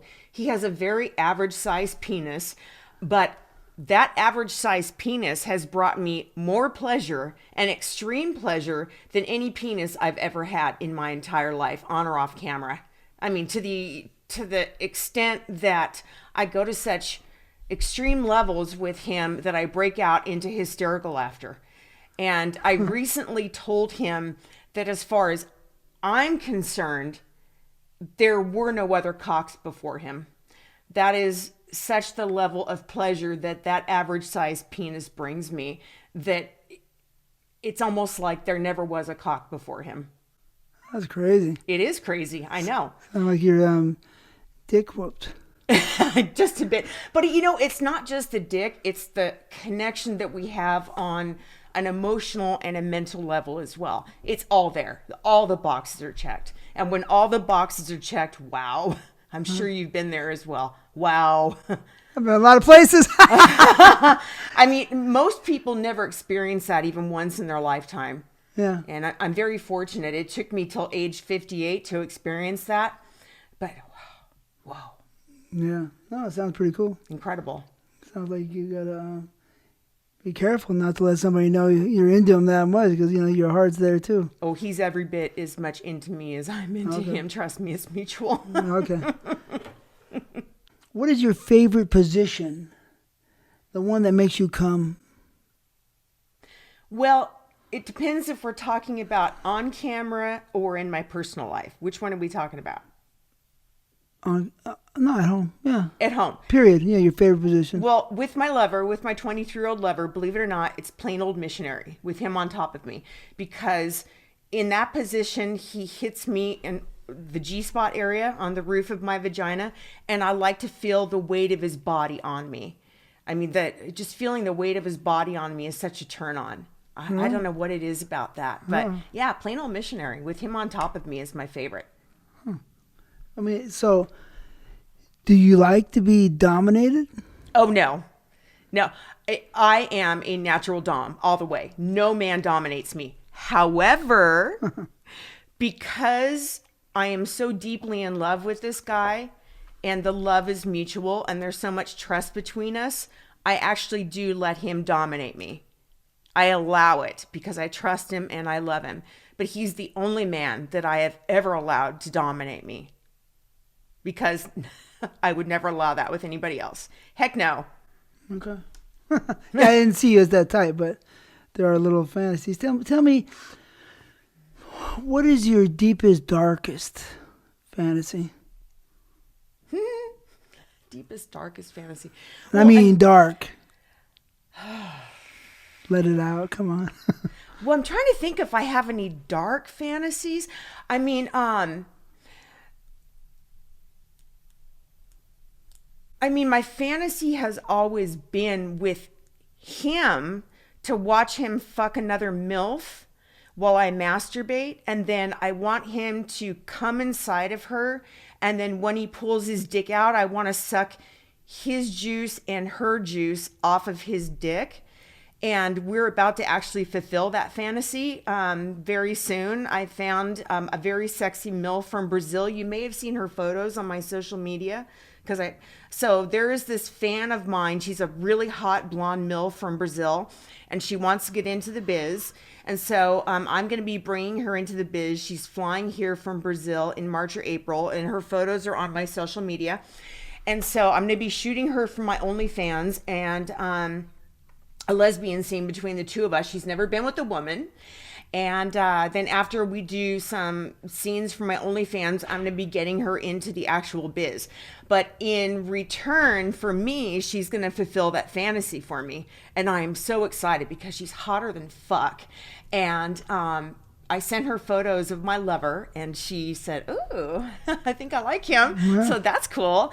And he's into it because he wants to please me. So it's kind of mutual all the way around. So I'm like really looking forward to this. And her tits are natural too. Uh-huh. They're big natural tits. Oh yeah. So that's cool. Yeah, and I can't wait to corrupt her because she's never been with a woman. So I'm like, I'm gonna teach her everything I know. Hey. Yeah. So that's not very dark. That's just nice and sweet. Yeah, nice and sweet. But I don't know if I really have any dark fantasies. I mean, I do have this one fantasy but I've already really lived it out with Bruce 7 in a Bruce 7 movie, where I am blindfolded and kind of gangbanged, and then I have to guess who's fucking me. But I actually lived that fantasy out in a Bruce 7 movie because Bruce asked me what my fantasy was, and I told him, so we actually filmed it. It's in Taking It to the Limit 7 or Taking It to Limit 3. I think it was Taking It to the Limit 3. And that was my real life, I guess you would say, kind of dark fantasy. And so we actually filmed it. That's kinky. I can appreciate that one. Yeah. All right. So missionary is your one. Okay. So do you like anal sex? I do like anal sex if I have a dildo in my pussy and a vibrator on my clit. But just a dick in my ass with nothing else, no. I have to be fully filled up, like totally plugged in and engaged. Then it feels amazing. So you like vaginal sex more? Well, no, yeah, I like vaginal sex more, but I love anal sex if I'm fully filled up in all my, like in both holes plus my clit. Has to be everything, all or nothing. And then it's like, level. Wow. Yeah. How many times, the most times you've ever came at fucking at home, on set? I know it's harder on set, so at home. Oh my gosh. With my current lover, I've lost count. He, I think I was telling you before earlier in this interview, he's the first man to make me come from straight penetration. And he will stick his dick in me, his average size penis, and within 3 minutes, I start coming and I don't stop. I literally don't stop orgasming the whole time he's fucking me. It'll wax and wane. Like I'll orgasm and then it'll back off a little bit, but I'm actually still coming, and then I'll reach another level and then it'll back off a little bit. It's like an ocean wave. You know, wax and wane, wax and wane. But once he gets me coming, I don't stop coming for the whole time he's fucking me. And I've never done that before, ever. Wow. And when we've been going at it for an hour, when I get to that last orgasm before he finally passes out, I am hysterically laughing and crying, tears coming out, laughing beyond control. Like there's no other reaction when you get to that point. When you're orgasming and coming for that long and that hard, what else can you do besides break out in hysterical laughter and cry? Wow, that's pretty heavy.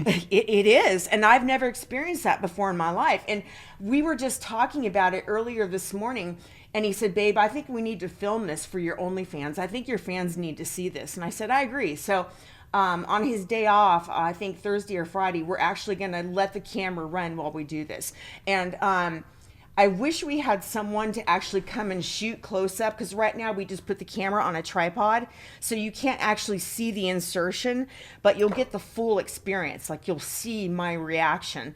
I wish we could find someone to come in and actually zoom in on my face and get some close-up shots of him inside of me, but at least you'll see the reaction. Well, what you can do, I think, is that my girl had bought an overhead type of stand, cell phone stand, right? That can come and go at angles with a remote control connected to it. So you could have your camera at one angle and have this other camera at another angle and try to, edit those together, and just touch the button, lean back. He has to lean back or something, and then you can see the penetration. Yeah, but see, he can't lean back, because what turns me on is when he's right on me. When he's right on me, and then when he kisses me while he's fucking me. When he kisses me, I explode. When he's inside of me and I'm coming, and then he touches his lips to my lips, whoa, that is like, that sets me off. Okay. Woo! That really sets me off. What type of girls got you most excited? Blondes, brown girls, Asian girls. You just told me earlier you're never with a black girl. Never been with a black girl. So which type of girl is your style type? You look at her, you say, oh. I mean the color, but I mean the shape too. Oh, that's slim, easy. trim, thick, all that. Which one? That's easy. Have you ever seen Mad Men? No. The TV show Mad Men. Okay. The TV show Mad Men, there is an actress by the name of Christina Hendricks. She is very much the same type as Sarah Jane Hamilton. Now, Sarah Jane Hamilton, porn star, was my real life lover. Really? She is exactly my type. The redhead. Yes. Pretty good, big tits. Well, she's from England? From England. Yeah. From England, yes. So my type is red hair, pale skin, green eyes or blue eyes. Don't have to have big breasts. I'm not really a breast woman. I'm an ass woman. Ass and legs. So big ass, big muscular thighs. Big thighs. Big thighs. Muscular. Yeah. Small. Yeah, muscular or just shapely. They don't have to be muscular, but I like big, meaty, fleshy thighs. Wow. Big ass. I prefer smallish breasts. I mean, Sarah had big breasts. I don't really care about breast size. Small waist. I like to be able to put my hands around that waist and control what she's doing. I like to be able to grab her and control her. So I like a smallish waist. But I do like pale skin. I don't like tans. No tans. But I fucking love red hair. Turns me the fuck on. When I was at the award show, there was a woman staying in line in front of me, and she had the most gorgeous red hair and pouty lips and heart-shaped ass and blue eyes, and I just could not get my eyes off her. And she turned around to me and she said, "Oh, you are so beautiful." And I was like, I was just going to say the same thing to you. Oh my God, she was hot. I was like, gaga. But, a porn girl? Huh? A porn star girl? I guess, or she was a cam girl or something. I didn't get her name. But if you ever watch the TV show Christina Hendricks, and I have a photo of Christina Hendricks on my phone. Yeah. We can't put it on here. Yeah. She's mesmerizing. She's the hottest actress there ever was. And I used to watch that show. I watched it 3 times just to watch Christina Hendricks. She big hips, little waist, big old tiggle bitties, as my ex-husband used to say, you tiggle bitties, pale skin, red hair, and that pouty, come hither look. Oh my God, she'd kill me. Kill me. Yeah, I like redheads, yeah. Oh, yeah. They're sexy. And Sarah was good. I liked working with her. And she, she used to squirt. Yeah. She would squirt on my face in private. And I could tell you that was not urine. Really? When she would squirt on my face when I would go down on her, it was kind of thick, kind of like the consistency of like watered down lubricant. It was not urine. I mean, I had a lot of girls squirt on me, but yeah. It never, I don't know. I guess sometimes it smelled like pee, sometimes it didn't. Mm-hmm. So maybe different girls let it fly out from a different spot. Mm-hmm. I don't know, because I'm not, I don't know the body that well, inside the makeup. But many times, yeah, so it's hard to understand it. Well, I'm sure that, because it's coming from that general same area, I'm sure some urine may come out with it. But there's actually a great article on my Twitter page. I found a great article on healthline.com about the difference between female ejaculation and female squirting. And it goes through the scientific origin of both and the cause of both and the composition of female ejaculate, and a very informative article. So, because people are always asking me, what is it, what is female ejaculation and what is female squirting and is it real? And so I found this great article and put it on my social media. Yeah. And now I can refer people to the article. Yeah, I recommend reading it. I'll read it. Yeah, because I'll read it. and I'm actually a squirter now myself. I was telling you, I started squirting with my 23-year-old boyfriend. I'd never done it before. I didn't even think my body was capable. I thought, I'm one of those girls, that just is never going to squirt. Shit, I'm doing it all the time now. Really? Wow. Just took the right guy. Oh, shit. Fucking love it. Like I said, I think we talked about this a little bit before, but we talked about, I think the last time I worked with you, we're in a gangbang for John T. Bone, right? Starbangers. So how did you like that scene? And did you do other gangbangs? And tell me about them. Did you like them or dislike them? Starbangers was the only gangbang I've ever done. And I absolutely loved doing Starbangers because I feel like I did it so much differently than anybody else ever did it. I made sure when I did that movie that every single guy in that room felt a special connection with me. I wanted to make love with every guy in that room and establish a personal connection with him. I wanted every guy in that room to get my personal attention and have a unique connection with me. And it shows. When you watch the movie, you can see that I have a special connection with every single guy in that gangbang. And I make eye contact with everyone and give everyone my special attention. So I think it's a raging hot gangbang myself. Even to this day when I watch it, I think, man, I was a champ. Like, I really outdid myself with that one. And it was a lot of fun to shoot, for sure. Just, going home with the dried sperm of 16 guys stuck in my hair wasn't so much fun. Yeah. Well, it's a memory. Yeah, exactly. At the end of the day, what do we got? Memories. That's right. It makes a great story, to be able to say, hey, there were no showers at that facility, and I had to go home with this dried sperm of 16 guys stuck in my hair, and then I walk in the door, and my young daughter's like, Mommy, make me dinner. No, I can't wait till you take a shower. So I'm making dinner right after I come home from shooting Starbangers with 16 guys' dried sperm in my hair. Oh, yeah, like I said, Dominique came home and told me she took 20 showers already, right? But I think she liked John Doe. He's a nice looking guy, right? Yeah. And so I think she wanted that trophy stuck on her neck. And we went out to dinner, me, Jake, and Dominique, and Anne-Marie, I think, Uh-huh. And we came back, and she still had it on her neck. I couldn't see it. I said, what the fuck you doing? She attacked me. That's hot. It didn't turn out that good, you know what I mean? But it was fucking, But yeah, the cum, I think, gets stuck on people. Right? Anyways, so that's your type. So was Jim your agent? You told me earlier, so then we talked about it. So Reb was your original agent, and then you went to Jim. Then I went to Jim because Reb was having severe health problems. He was having heart problems. And I was it was actually, Reb actually credited me with saving his life at the time, because he was having some symptoms that he didn't understand. And I sat down with Reb and his wife, and I pushed him to go see a doctor. I pushed Reb to go see a cardiologist. I was very worried about him. And, he was being stubborn like most men, wouldn't go to a doctor. But I sat him down and I said, Reb, you got problems. I mean, my dad was a cardiac patient, and he died in 1994 of a heart attack.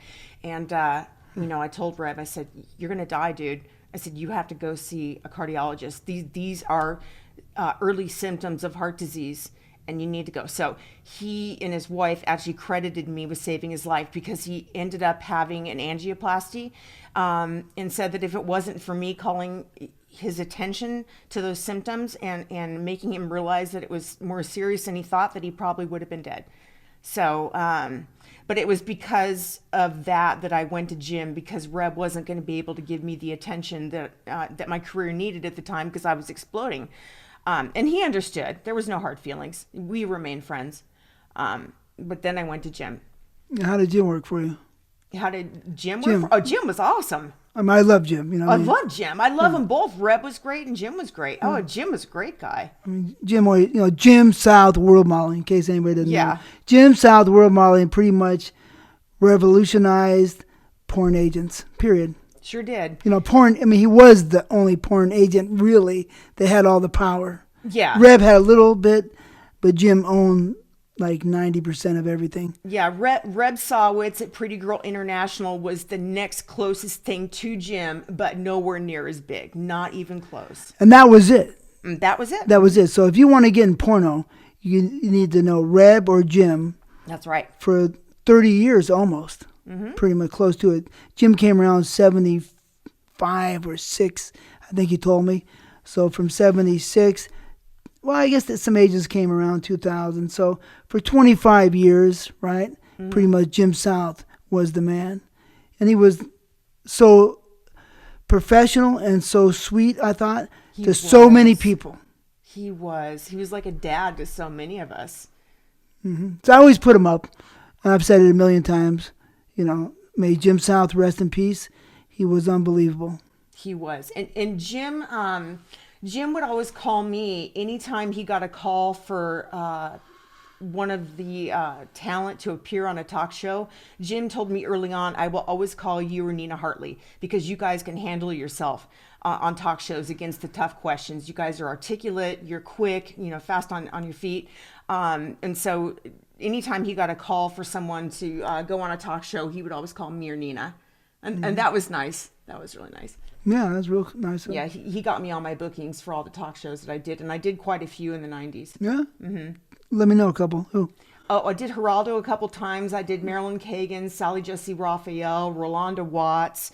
I'm trying to remember the rest of them. Those are just a few off the top of my head, but I did quite a few. What was the topic for Geraldo? It was always something to do with the industry. And, the audience is always, trying to back you into a corner. And I always had a smart answer. I always came back with something good. They could never pigeonhole me. And Jim liked that. So he would always send me back out. He said I represented the industry very well. That's and awesome. so did Nina. Yeah. Yeah. Did you go home with any actors? And let me know which one. I never did. However, Jonathan Morgan and I dated outside of work briefly. Oh, yeah? How was that? It was great. I mean, we only dated a few times, but he was the only one that I ever really saw out offset. I always thought he was a nice person. He's a very nice person. I always liked him, even though he got my award. It wasn't his fault, you know what I mean? I always thought he was very nice. I always liked him. Tell me about any wild stories on set. We talked about, I asked you for, cat fights over there at Glow, but on the porno sets. Any wild stories, any fights, man or woman, or heavy arguments, Can you tell me about any of those? There's got to be something. I'm trying to think, because you see a lot of that shit on mainstream sets, but everybody back in the day seemed to really get along on the porno sets. We were like one big happy family. I don't know if I can ever recall anything like that. It's not so much like that today because every monkey and his uncle with a fucking cell phone in his back pocket is a porn producer. But, or a porn star. or a porn star, yeah. But back then we were all like looking out for each other. We were a tight family, you know. I really can't recall any of that. I just remember everybody looking out for each other. Yeah. Any drugs on set you saw? Yeah, saw drugs. Oh yeah, tell me. Not a lot, but I did see drugs. What type of drugs? Mainly blow. Blow, really? Yeah. Well, I never saw any. So who was doing the blow? I don't want to name names. That's not cool. That's not It was cool. girls and guys? I don't think I saw guys, but I did see a few girls doing it. Yeah. Yeah, I mean, many people think, oh, you're on coke because you're doing a good job in porn. I don't think it's possible, very possible, to be a good porn star and do coke because coke makes your dick soft. Yeah, thank you. So, I know. Obviously, they don't know. It's like, what the fuck? I mean, not a lot. People think that, there's all these drugs on porn sets. No, I mean, I saw a little bit of it, but I mean, in perspective, over the course of the 3.5 years I was in the business, to see it 2 or 3 times is really nothing. I never saw any. Yeah, I saw it 2 or 3 times in the bathroom. Never saw any. And then one time I was doing an interview for Vlad TV, right? Mm-hmm. And I had eaten oatmeal before. So I kept trying to get the oatmeal out of my teeth, right? While I'm doing the interview. So he's like, he's a coked out maniac. Look at him. Sure. You ever saw me high or even close to high on a set? No. No fucking way. No. And I was never into that myself. I'm not a drinker. I'm not a druggie. If you'll recall, back in the day, I was hardcore into working out. I was bodybuilding, hard body, into health food. I was training at Gold's Gym. I was a spinning instructor. I did CrossFit. I was hiking and biking. I mean, totally a health nut. So not into that whatsoever. Yeah, I was doing keto before keto had a name. Yeah. It wasn't even a thing back then, but I was doing high fat, high protein, very low or no carbohydrate, no sugar. And it's just the way that I ate. So yeah, you always were in great shape. Mm-hmm. Always. Not so much anymore, but at least I'm still a size 6. Well, you were in great shape back then, and we're both older. So what do you expect? Well, I'm actually gonna start doing Pilates here very soon. So I'm gonna get my tone back. I'll never be like big and ripped like I used to be, nor do I desire to be. That look is kind of out. But I am gonna start doing Pilates, so I'll regain my tone. Which girls did you hang out with in the business besides Sarah, what you just talked about? Did you go to clubs with them? Did you hang out, party with them? Alcohol maybe, Any girls?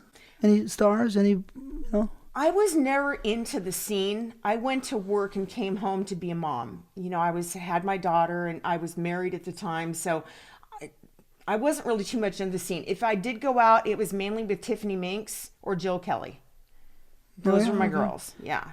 Yeah, both seem pretty stable and not crazy. They seem pretty stable, both of them. Yeah. And then Tyffany Minks's boyfriend, she would share her boyfriend with me. Like whenever she would go out of town, her boyfriend Craig, who ended up being her husband for a while, she would leave him with me. He'd come over to my apartment. He was 19 at the time, and I think I was 26.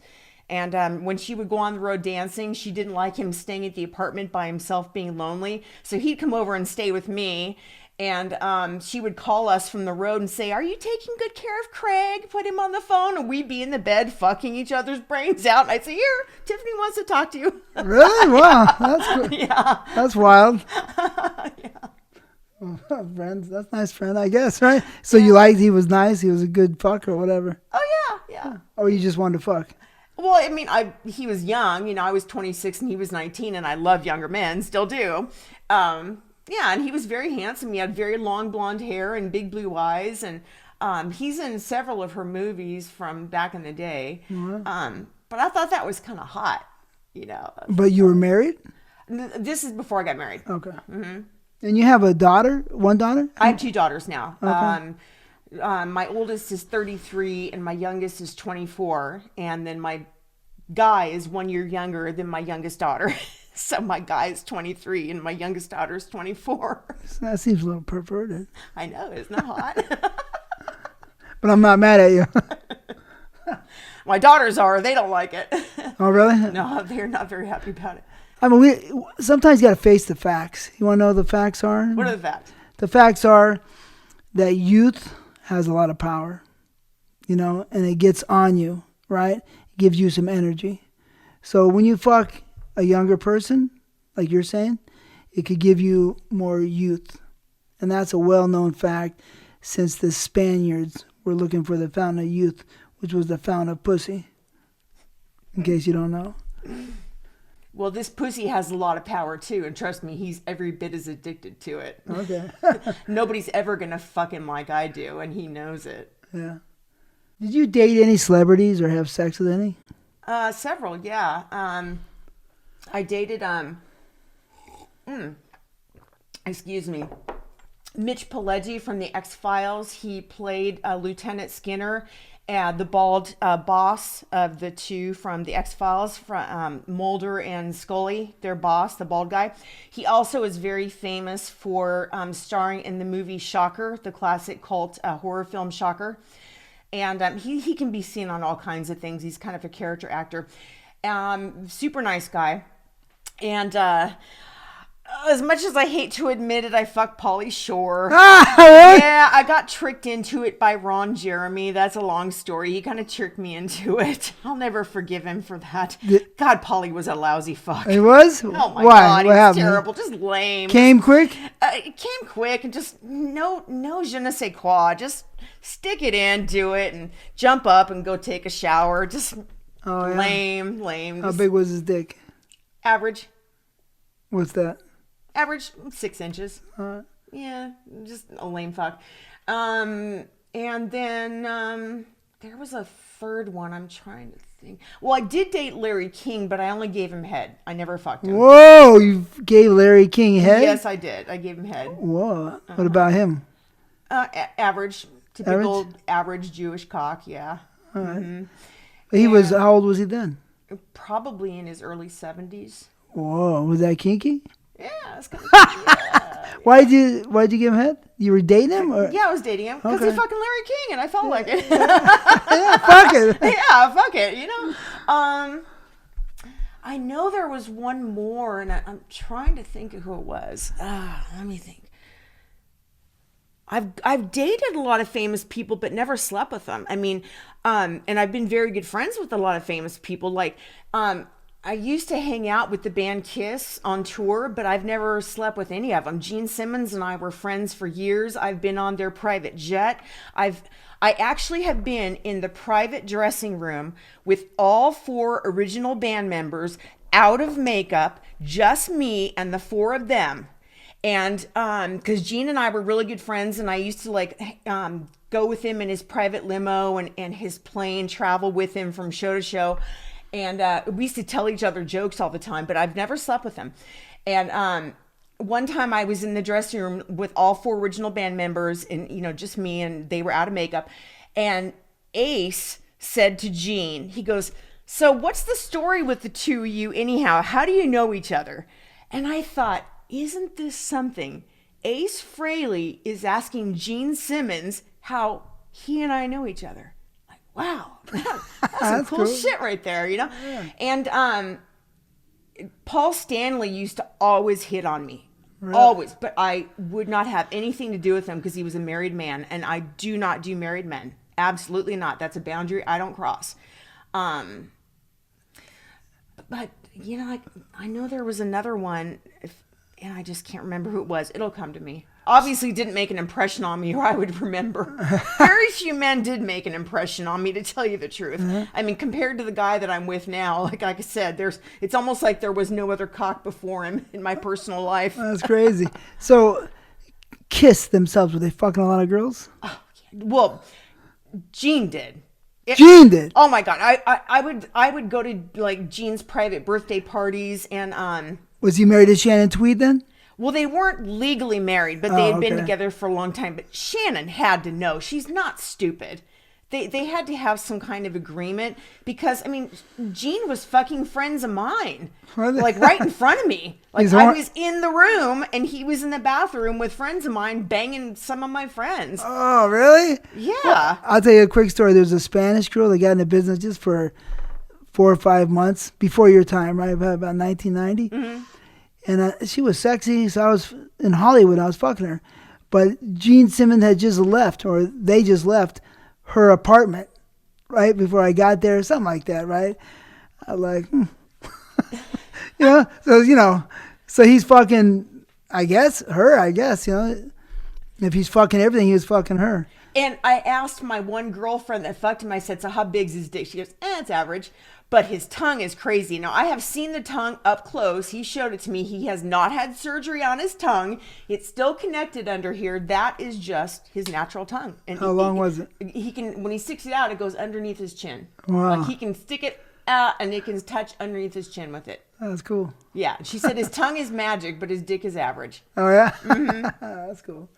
Well, they did their thing, that's for sure. They sure did, yeah. You can't hate on I that. have been backstage in front row to more Kiss concerts than I can even count. That's cool. There was one Kiss show where they were playing, oh God, what song was it? Strutter? Is it called Strutter, the song? Anyhow, I was front row on the show and I stood up on my chair and took my shirt off and then Paul Stanley forgot the words to the song. He was right in front of me and I took off my shirt and I'm shaking my tits and everything and he's up there singing and he's right in front of me and he kind of stuttered for a little bit. Really? Wow. The words to the song. That's awesome. Oh my God, I did some crazy shit back then.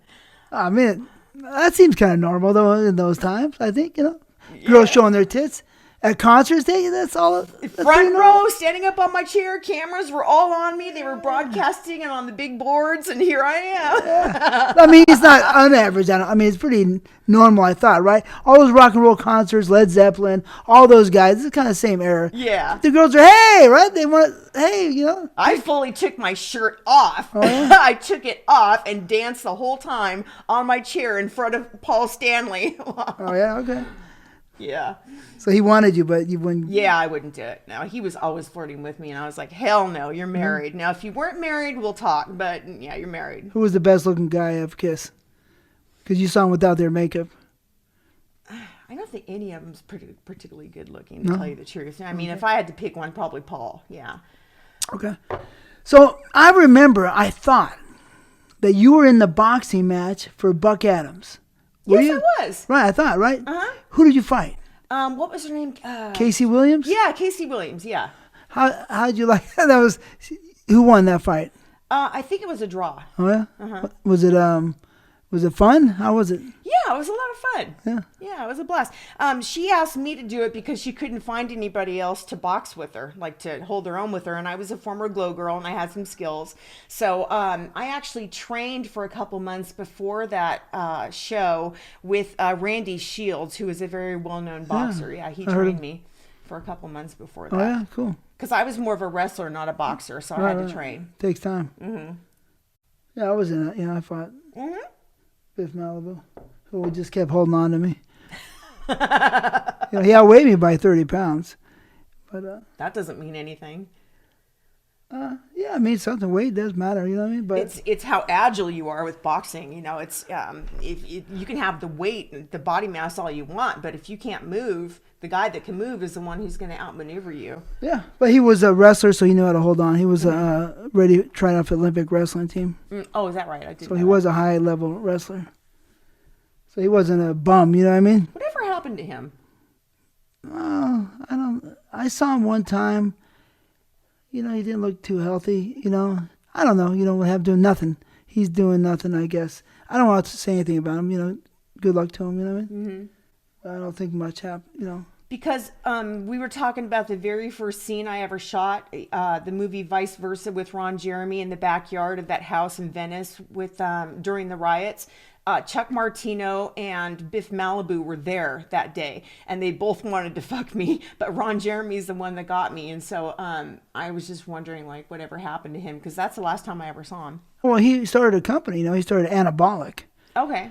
Anabolic kicked ass. He's with a partner with Greg, Greg Dunn. And so then they started, that, and they did well. And then Greg started off a sister company called Diabolic, right? And then Greg was, I'm guessing, the mind behind it. And Greg took off and separated and left him in the dust, right? And maybe, because I wasn't there, but I heard maybe things weren't correct, Imagine that. Money-wise, you know what I mean? And Greg might have been the mind, the mastermind or whatever. And so then Greg went on to start a huge toy company and has huge toy company right now. Adult toys? Yep. Okay. So they have a big toy company, and I think they still do a little video.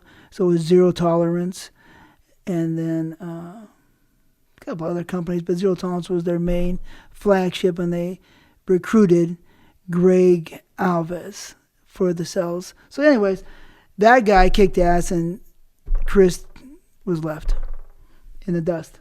That's that. That's, secret information, but that's the way life is.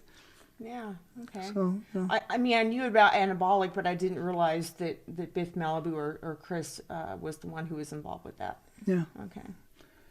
Yep. Which company do you think was your favorite company to work for? I mean, VCA did that. That was my first thing I was going to say. Probably VCA, because they're just so professional, and of course because that's who Michael Nin was with, and I would go wherever Michael went, I would go. Yeah, I like VCA. I think probably VCA. As far as like getting crazy and being able to do whatever he wanted to do, Bruce 7 all the way. I mean, Bruce was like down to do anything. Yeah. Yeah. I miss that old fucker. Yeah. Oh God, he and I were friends offset, and we did some crazy shit. Yeah. Were you friends with Bianca? Yeah. And I've been trying to friend her on social media, but apparently she hasn't been checking her social media because she still hasn't accepted my friend request. Oh, okay. Yeah. I love working with her. Yeah, she's awesome. She was great. Or Debbie Diamond and Bianca both. Yeah. Yeah, they're great. But Bianca had a fat pussy, which I like. Yeah, you love fat pussies. Yeah. So Bianca had, Debbie was great. She's She's a freak. You got to know how to, be able to tame her. Yeah. I tamed her here and there, but an average person, I don't know how they're going to do it. I she'll run them over. hired Debbie for a few of my productions that for my company, Immaculate Video Conceptions, and she was always just so wonderful. Yeah. I loved her, and I loved Sharon Kane.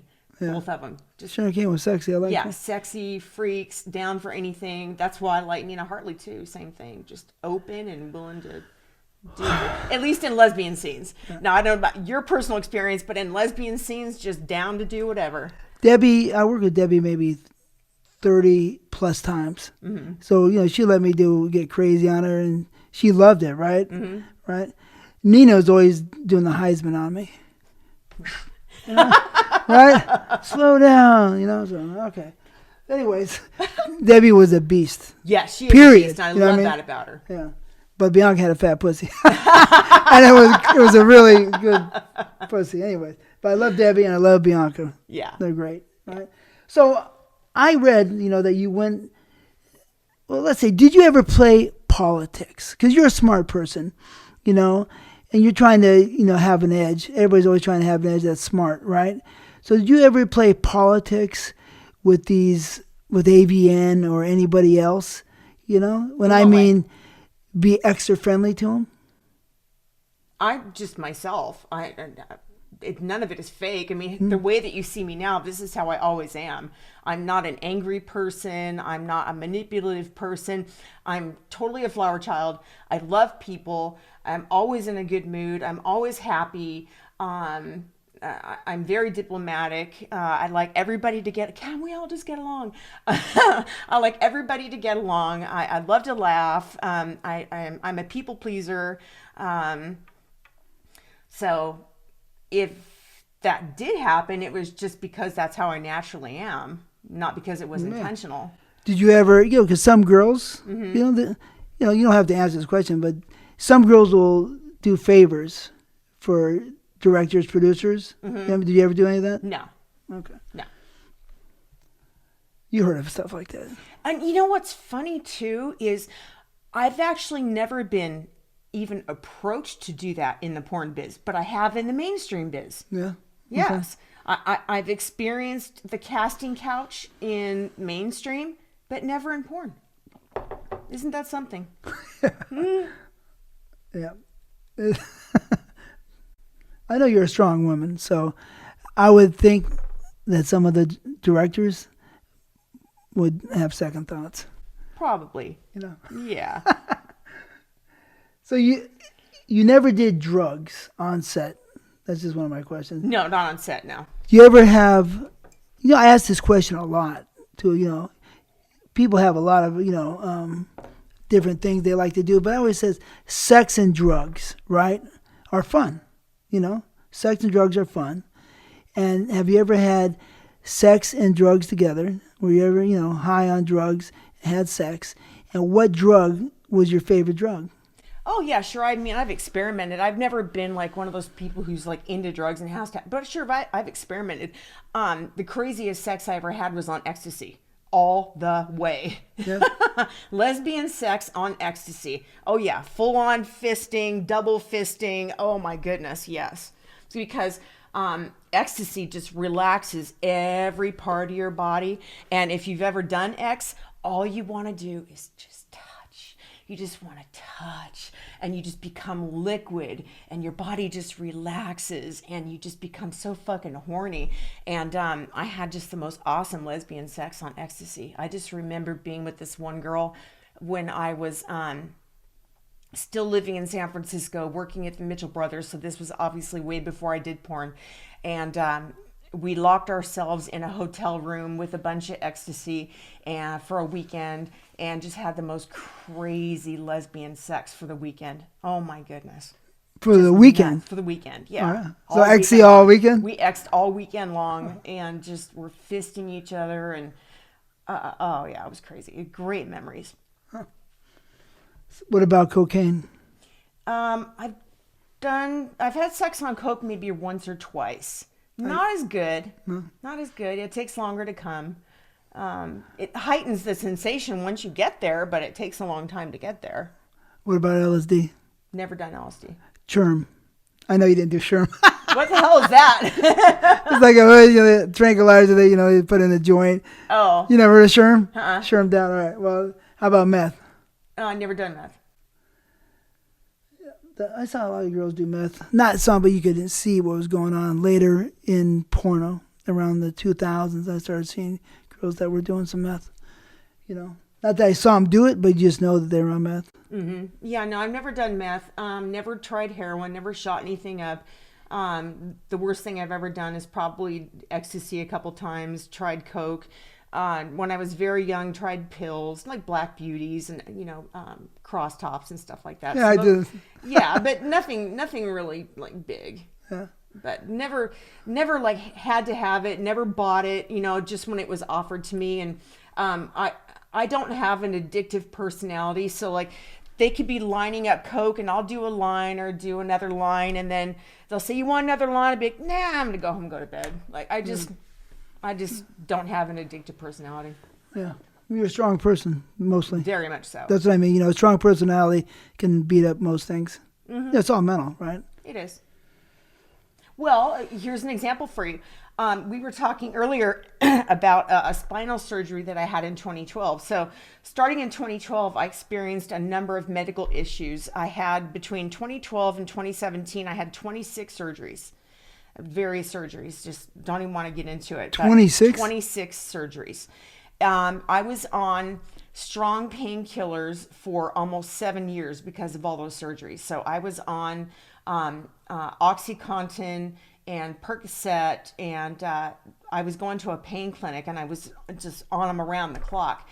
And so about 5 or 6 years ago, one day I just said, I don't want to be on this shit anymore. I don't like being dependent on opiates. Even though they were still going to prescribe them to me, I could have still got them.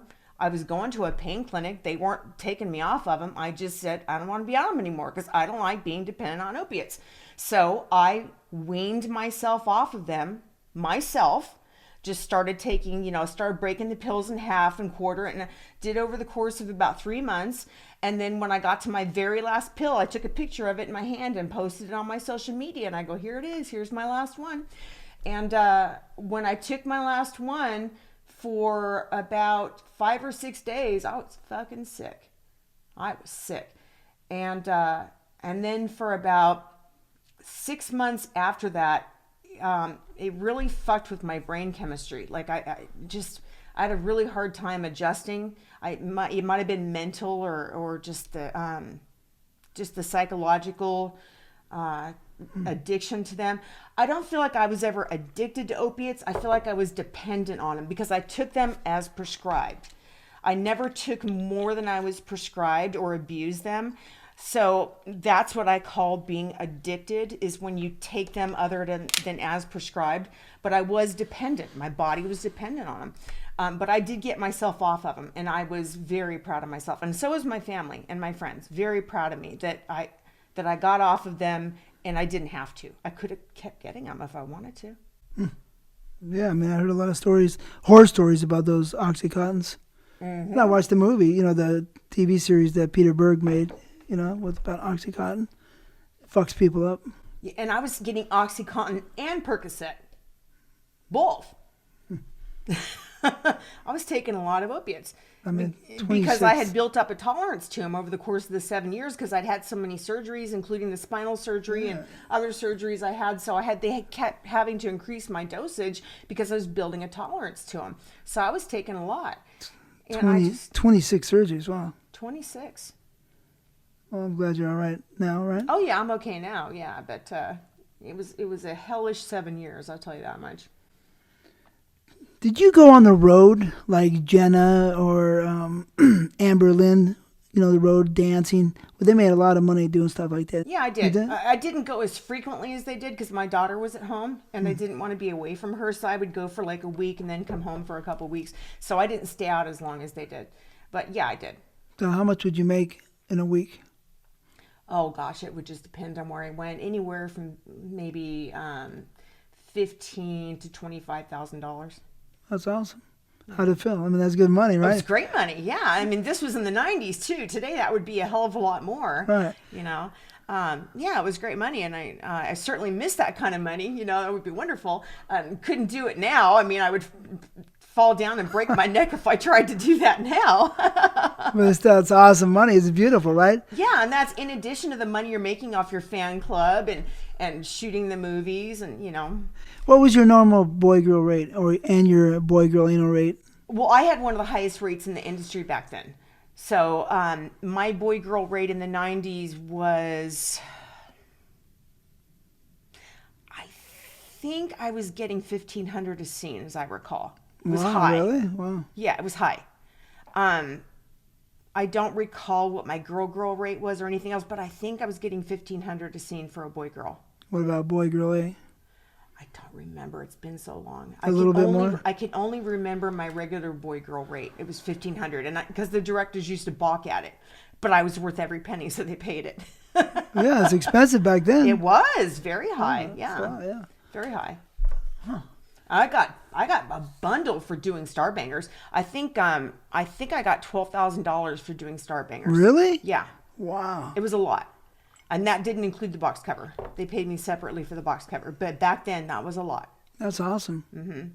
That's great. I mean, $1,500 is great. It's amazing. Yeah. In those days, Yeah. I know I had one of the highest rates in the industry back then. Did your parents, because your father died in 94, you said, right? My biological father died in 94. Yeah, in 94. Yes. So he must have known you did porno? He found out right before he died. So your mother, what did she say about you doing porno? Well, your family, say all your family, your parents and other people. What was their attitude towards you doing porno? My mother married my stepfather in 1989, and to me, he's my dad. I love my stepfather dearly, and they're still together to this day. My parents, including my stepfather, have always been very supportive of me, and they are still supportive to this day, which is wonderful. We talk about it freely. They both follow me on my social media. We talk very graphically and very openly about my work. I can very openly say to them, yeah, I got, a dick up my ass last week and blah, blah, blah. I mean, yeah, we talk like that. Really? Wow. Now, my daughters, on the other hand, are very upset that I'm going back to porn. They're very upset that I'm going back to porn. Really? They don't like it. My oldest daughter was, she grew up with me being in the business. So I'm a little surprised that she's like struggling with it. But my youngest daughter was 15 when she found out that her mom used to be a porn star. I had already been out of the business for 5 years when she was born, and she didn't find out till she was pissed. When she found out that I used to be a porn star when she was 15, she was pissed. She eventually came to accept it, but now that I'm going back, she's very upset with me. They both are. Wow. Well, but I live my life for me, not for them. And those are their feelings, and they are entitled to their feelings. And they both know that they can come and talk to me at any time, that I'm an open book. They know that. They both love me dearly, and it doesn't stop us from having a relationship. I still have a very healthy, loving relationship with both of my daughters. They just made it very clear to me that they do not approve of my return to adult. That's fine. I might see their point of view if I was your daughter, Yeah. or son, Mm-hmm. But, this is life. Yeah. Life is life. So, why did you leave the porn, and did you miss it when you left it? So, I made a long post about this on my social media. I never wanted to leave the biz to begin with. What happened was my biological father had a heart attack in September of 1994, and he lived in Montana. I was the executor of his estate, and his ex-wife was trying to come in and grab everything. She was trying to take a portion of his estate, which she was not entitled to. They had been divorced for a long time, but it's a long story. But you were the executor. I was the executor. So I was having to fly back and forth to Montana constantly to try to fight her off and deal with the estate and dispose of his property. In addition to my own emotional devastation over the death of my father. During that same time period, my husband, porn star Richie Razor, whose real name was Ingo Gianni, he and I were going through a divorce at the same time. And then my oldest daughter, without revealing too much, was going through some trauma, some severe trauma at the exact same time that all this was going on. So I'm going through all this personal stuff. And my father left me a lot of money in his will.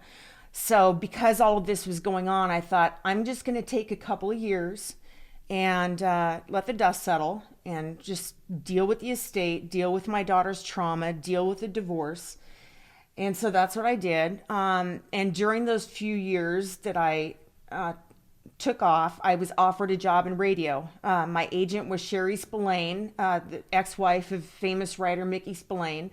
She got me a job in radio, so I took the job in radio. And I did that for almost 4 years. And then at the end of the 4 years, I got pregnant with my youngest daughter and had her in 2000. And shortly thereafter, I got married. And I was married 23 years. My husband, he knew what I used to do, but he did not want to know that side of me. He knew Sandra. He did not know Tyffany whatsoever. Never watched any of my movies. Didn't ask me any questions, didn't want to know that side of me whatsoever. So when we divorced this past June, it just suddenly occurred to me, because I had missed the business. I had thought about it a lot over the years. I would reminisce about all the great memories I had. People would say to me, do you miss it? And I'd say, yeah, I miss a lot of things about it. I really do. But when we divorced, it just suddenly occurred to me. I thought, nothing's stopping me now. Nothing, I can go back. So I started my OnlyFans just to kind of test the water and see what was out there. And then I reintroduced myself on social media. I came back on social media as Tyffany Million, and it built very quickly. And then I just one day just decided I was going to go for it, and I made the announcement, and I said, I'm coming back. And the rest is history, and here I am. That's interesting. You know, life is a roller coaster sometimes, right? Mm-hmm. It's like, you know, Peter Norris said one time about porno. He said, porno is like a bus ride, right? What stop are you getting off at? Or a train ride, you know, what stop are you getting off at? Right? Yeah. Like, you're going down the road, right? You get off at Broadway, you get off at, you know, Hoover, you get off here, where you getting off? And you know what I say? This time around, I do not intend to leave the industry until they push me out in a fucking wheelchair. And you know what? There's probably a market for that too. Maybe. I mean, during the 30 years I was gone, I did radio. And then I had my reality TV show in 2007, Wife, Mom, Bounty Hunter. I had my bail agency. Well, I had a bail bond agency. I was a licensed private investigator, and I was a real life bounty hunter for 13 years. So that's what I mainly did. And then I sold my bail agency and stopped bounty hunting in January or February of 2018. So how long were you doing that, you said? 13 years. 13 years as a bounty hunter. As a bounty hunter, a PI, and a bail agent. So what made you do all that?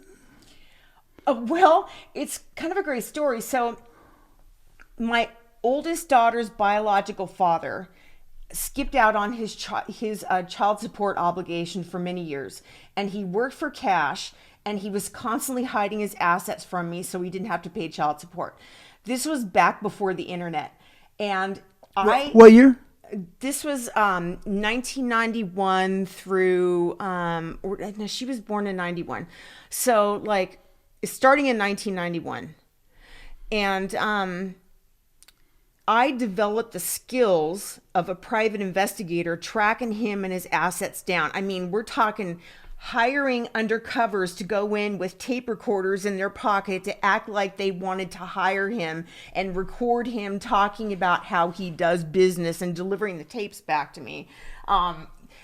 Dressing up as a bum and setting up next to his business so that I could hear what the hell was going on in there and recording it in my notebook. I mean, I'm doing this gumshoe, old-fashioned way. So when I was like trying to figure out what I was going to do with the rest of my life before I went into bail bonds, I was talking to my stepdad, because he is a retired chief of police.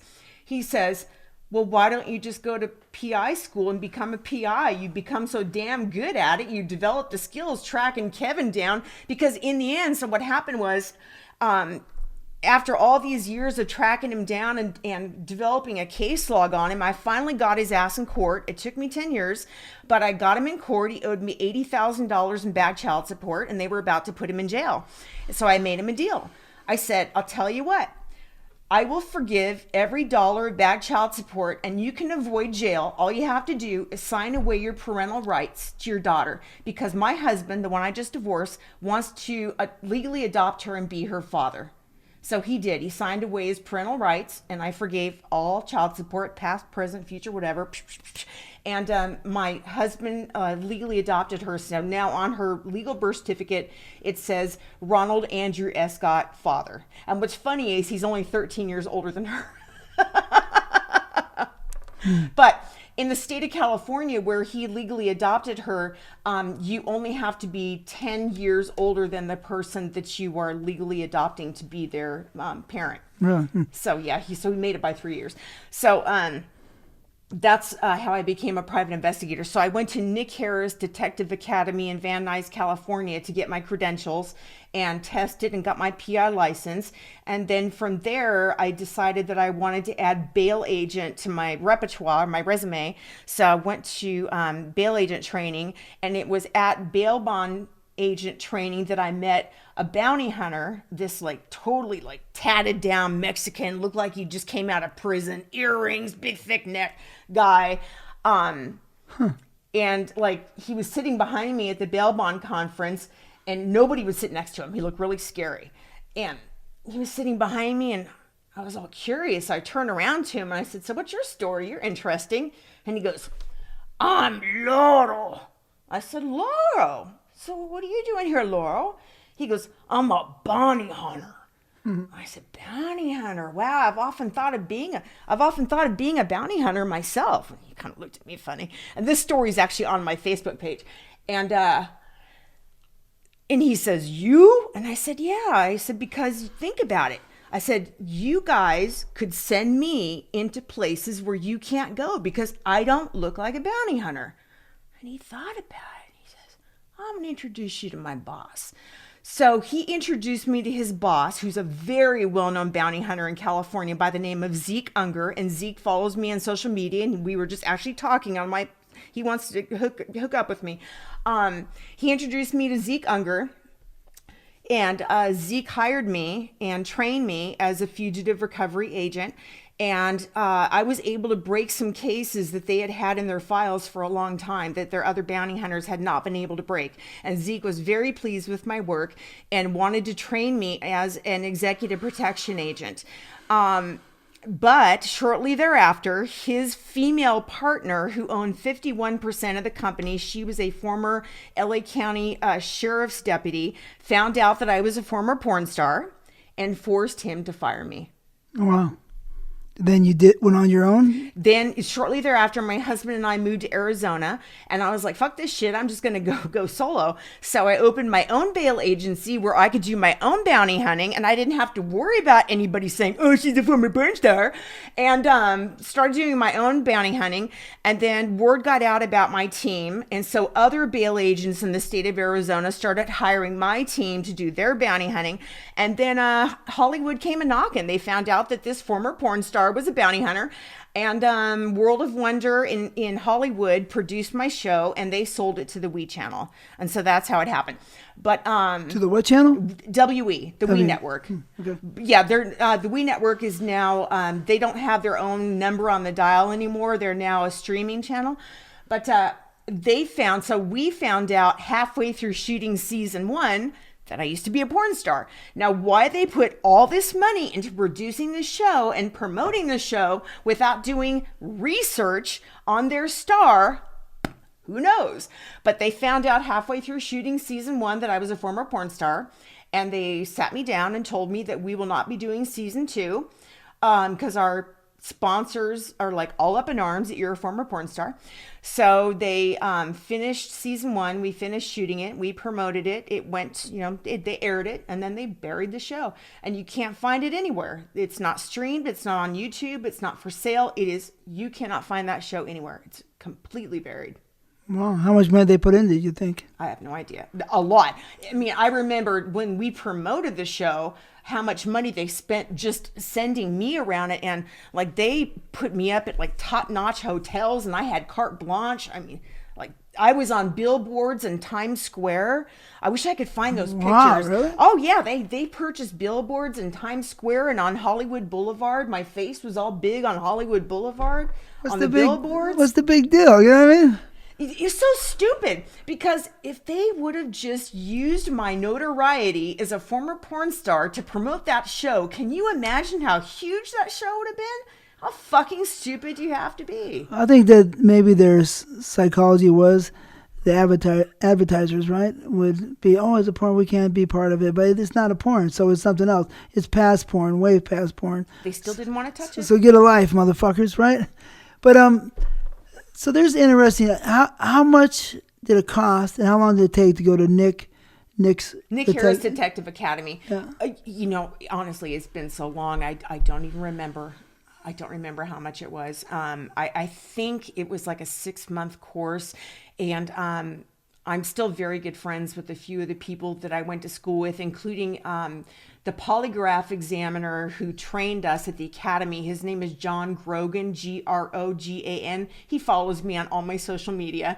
And then my instructor, Dale Gustafson, Dale follows me on my social media. So, hi. They still follow me. Yeah. That's cool. That's awesome.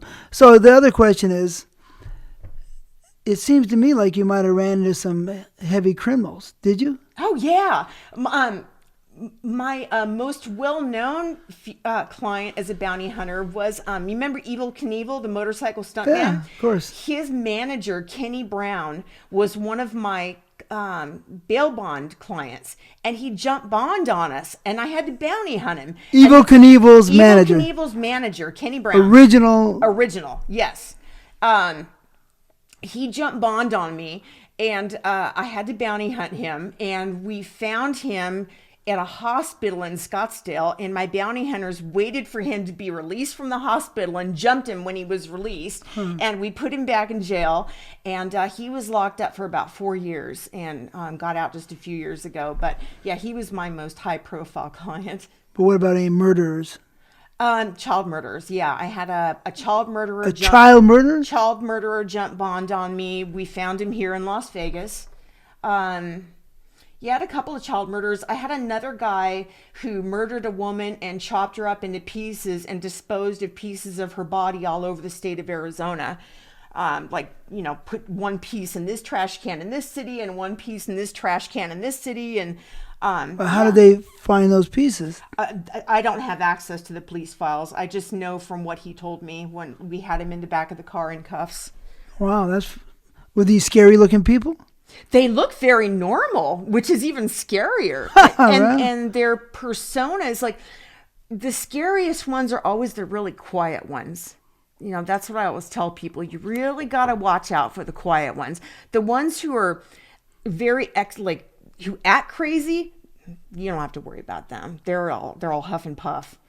It's the quiet ones you got to watch out for. They're the ones that do the real damage. Yeah. Mm-hmm. Did you ever get scared? Were you ever in a position where you were fearful of your life? I think I was born without the ability to experience extreme fear, because I just don't. I thrive on it.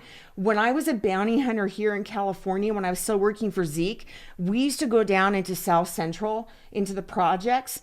And, I'm this little lily white, blonde, blue-eyed girl, obviously stick out. And I'd be going in and out of the projects, door to door, in my gear, knocking on doors and stuff, stick out like a sore thumb without an element of fear, or no fear, which is kind of stupid, but I don't know. It doesn't scare me. By yourself? Well, my team would be nearby, but we would separate. Okay. They'd be around the corner, but yeah, I'd be by myself. Yeah. I mean, I know all those hoods pretty well. You know what I mean? The jungle might be kind of hard, the Nickerson Gardens might be kind of rough. You know those spots? Yeah. You kind of said a little bit, but I just want to clarify. Do you have any regrets during your porn years? During when you were acting? No. I mean, I was trying to think if there's any regrets I have as far as things I wanted to do that I didn't do. You're talking about a different kind of regret. No regrets. I regret that I had to leave the industry, but it was not of my own doing. Mm-hmm. Life happened. Not during the year. So during your porn year, you got to do everything you wanted to do. Yeah, I did. And anything I didn't get to do back then, I will do now. And then some. So let's go to, something that's kind of painful for some people. I guess not a lot of people don't know, but it's a painful subject for some people because Cal Jammer suicide. Yeah. You were friends with Jill Kelly, right? Jill Kelly was the wife. I think they were married at one time, or just boyfriend. I introduced them. You introduced them? I introduced them, yeah, because I dated Randy before Jill did. Whoa, really? Mm-hmm. A lot of people don't know that. Well, I didn't know that. Yeah, I don't talk about it. What year was this? This was when I very, very first got into porn.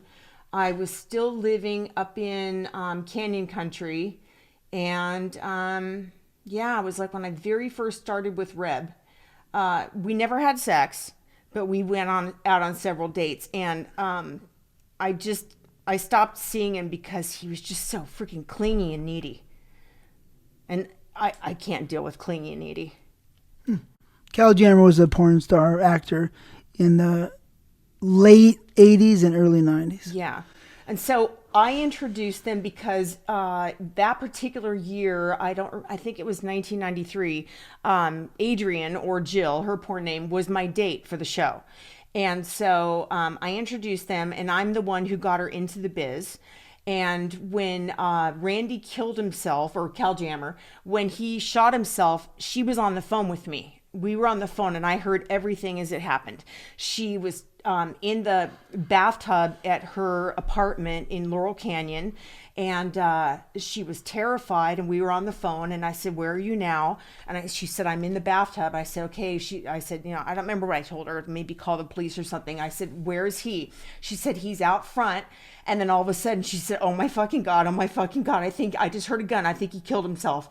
And I said, call the police. So we were actually on the phone when he shot himself. Somebody has said that Chuck Martino was there with her.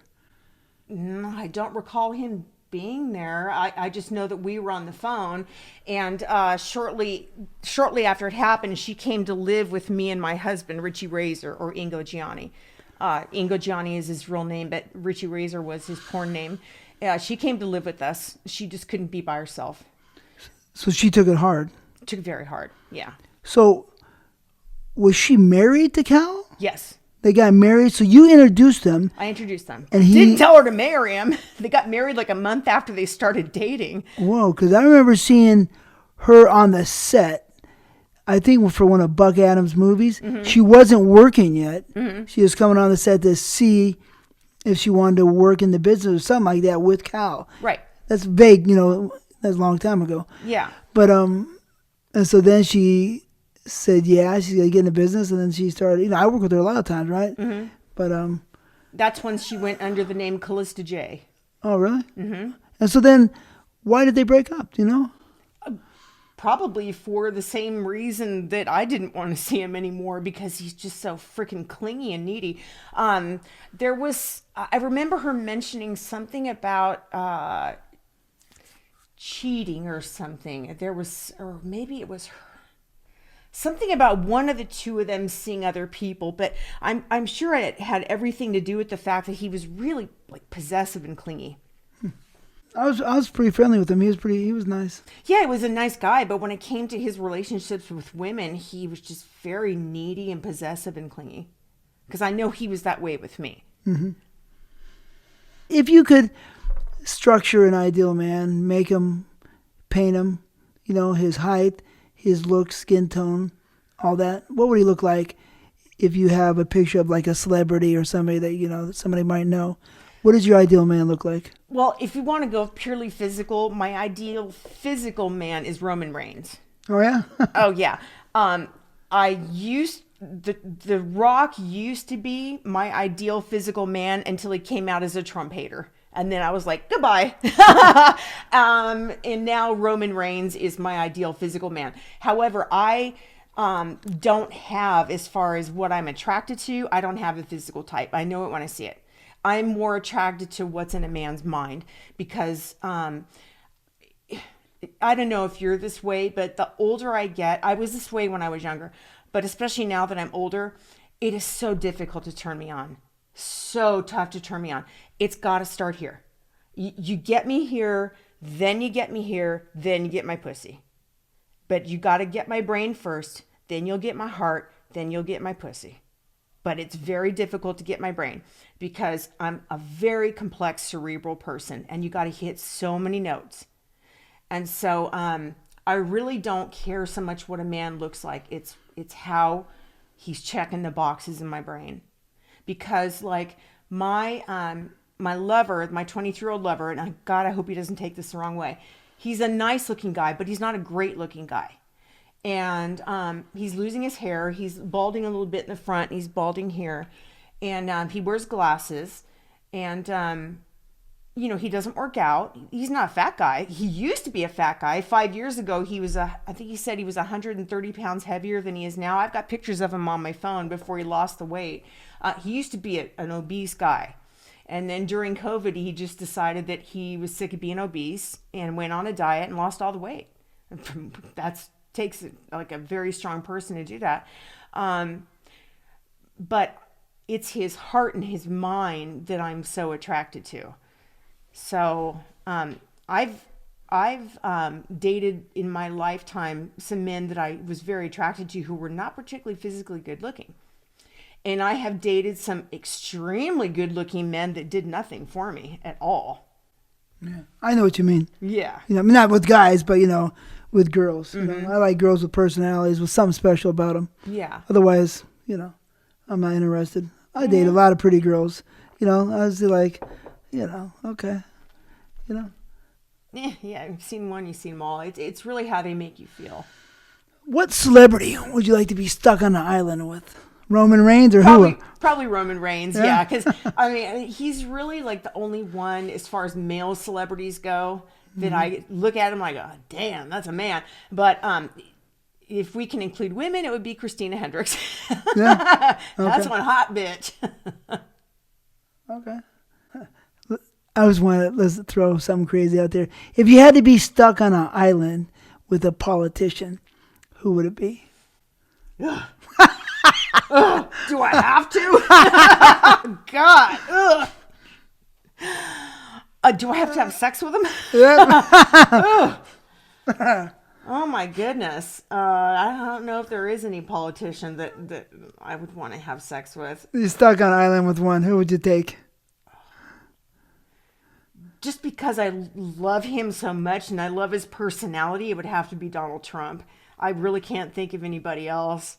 You know, young Donald Trump was a handsome motherfucker. Yeah, he was cool and smooth. And smooth. I met him in 1988. Whoa, really? I met him, when I was with Glow. And he was handsome back then. And I'm not into blondes at all. But I just, his whole demeanor and his persona and just the way he was, I just thought, man, he's cool, what a right? guy. He's so cool. Yeah, I mean, I really like him. since we brought him up, let's just say, how fucking happy are you that he won? Hallelujah! It's like it was an early Christmas present. Fuck yeah. And I've been like elated ever since. Been like, I feel so fucking at peace, right? Oh my God. I would have fucking lost it if that bitch would have won. Holy shit. You don't even know where she I would have is. been like, what the fuck is wrong with this nation? Yeah.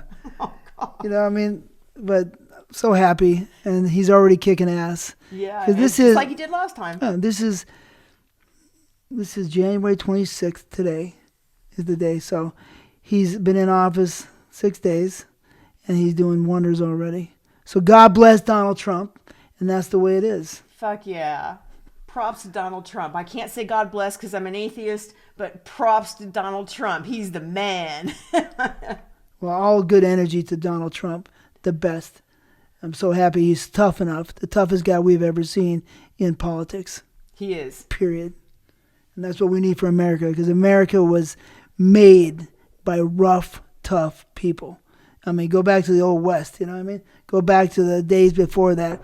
I thought I had heard that George Washington and some of his people marched through snow to get someplace, you know, Yes. right, to do the fight, you know. I'm not a history buff, but I had heard these stories. So these guys were rough, tough, and that's how America was made, by rough, tough people. Not by people sitting around on their ass playing video games or on social media talking shit, by fucking rough people that could fight and kick ass. And that's what, you know, that's what we need. So we got somebody in there, and that's the way it is. So God bless Donald Trump. And what was it that Donald Trump supposedly said about pussy coming off the bus? What was it? Nothing like some good pussy. It was something to that effect. I don't remember what it was, but I was thinking, I'd show Donald Trump my pussy. I don't know what everybody's all up in arms about. A1 pussy or something like that. I don't remember what it was. And that's a fact. We love good pussy. I know. He's a healthy, red-blooded American man. Of course he loves pussy. What the fuck? He's supposed to like bad pussy? I know. The fuck? You can take your bad pussy and share it with somebody else, but we want good pussy. So do I. And I got pussy. Yeah. So, I like good pussy as much as the next guy. and every fucking man out there that loves girls wants good pussy too. And I'll fucking admit to it. All right, so I remember way back, you said you were part of Mensa, right? Well, I actually took the Mensa test, but I Okay. never paid the money to join. Oh, okay. So I was like, what is the point of paying the money just so I can go around and show people, look, I'm a member of Mensa. So I just never paid the fee. So what was your IQ at? 150 something. I don't remember, Really? like 152. That's awesome. You know that Thomas Edison, you heard of Thomas Edison, right? Yeah, who hasn't? Light bulb went off. Bing. Right. He had said before that people say I'm a genius, but he said, my genius is 99% perspiration and 1% inspiration. You ever heard that one? Oh, yes. So, would you think that being a genius is having the ability to work hard and think strong and not give up? Genius comes from your ability to think outside the box and think outside the box and put together information from many different sources in one place and apply them. But it's that ability to think outside the box and see things that aren't necessarily right there in front of you, like extrapolate things from different places and put them all together and apply them, and my greatest source of inspiration is my stepfather. My stepfather is the most intelligent man that I know. He has huge heart and he's exceedingly wise. And not many people inspire me, but he does. And I hope he sees this, and I hope it makes him cry. That's nice. That's nice that you have appreciation for people, because a lot of times you do a lot of things for people and they don't appreciate you. You ever had that happen? Left and right. Doesn't stop me though, because every so often that one person comes along that does appreciate it, and it makes it all worth it. Yeah. What do you think about the new AI revolution and robots? Have you seen Aria, the female robot, at the CES show made by Realbotics? Realbotics, I'm pretty sure that's what you say it. Realbotics. All she needs is one of those fleshlights in her upper, inside her, and a little bit of heat and lubrication, and the whole world is going to change. What do you think about all that? I really don't have any experience with robotics, and I've heard about this, but I've never actually seen it myself. Have you seen the picture of it? Let me show it to you. But you just reminded me of something, so we'll come back to when you said Adam and Eve and fleshlight. You reminded me of a story, so. I'm Aria, the flagship female companion robot of Realbotics. What sets you apart from other robots out there? What sets me apart is my focus on companionship and social interaction, featuring customizable designs and a proprietary AI specifically made for building connections. Wow. I mean, that is serious. Realbotics, yeah. Wow, it's come a long way. That is so lifelike. She's beautiful. Yeah, she's pretty. She can think. And you think they're not going to stick one of those fleshlights or something like that? That's, they're evolved. Those fleshlights have evolved to heat and to vibration. And I don't know if they can lubricate themselves, but I'm thinking it's fairly simple by now, right? Mm-hmm. And there you go. And that's just the beginning. Right? Yeah, absolutely. You just reminded me of a story. So you remember back in the 90s, Adam and Eve had a line of realistic vaginas that were modeled after the vaginas of porn stars? Yeah, they still do. But other people do them too, yeah. Okay. So back then, there was Adam and Eve had a fire at their factory. I think it was in Van Nuys or somewhere around there. You remember that big fire they had? There was a big fire. You could probably Google it. Adam and Eve? Yeah, or Adam and Eve. Doc Johnson. Or maybe it was Doc Johnson. Because Adam and Eve, I think, has been in North Carolina. Okay, maybe it was Doc Johnson. Yeah, so they had a big fire back then. The very morning that I was supposed to go down to their headquarters so that they could make the first model or mold of my vagina for that particular line was the morning that they had the fire. So they had to cancel my appointment. And I never went back because that's when I left the biz. Whoa, that's crazy. Mm-hmm. So the model of the realistic model of my vagina was never made because they had the fire. Just a little trivia. Yeah. That's cool. I mean, that's not cool, but that's nice trivia. Mm-hmm. But also, back to that robot. Don't think that they won't have a guy with a 12-inch dick. I was just going to say, hello, where's ours? Right? So the whole world's about to change. It's going to be... Nothing will replace, like, flesh and bone and a warm heart. I'm sorry. Yeah.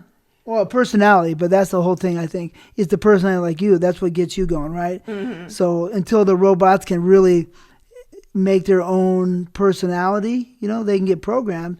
But until they really can think about their own personality, that's going to be that'll be the end, of humanity, right? Yeah. That's the end. But they say, that AI is moving so much faster every day. It magnifies, and the magnification per day is incredible. So in our lifetime, we might see some crazy shit. We're already seeing it. I mean, it's yeah. on such an exponential curve, just since the days when even we were in the industry before. Think about from when you and I were kids where it's come. No pun intended, but it's just insane. Exponentially. Right, yeah. We already seen it.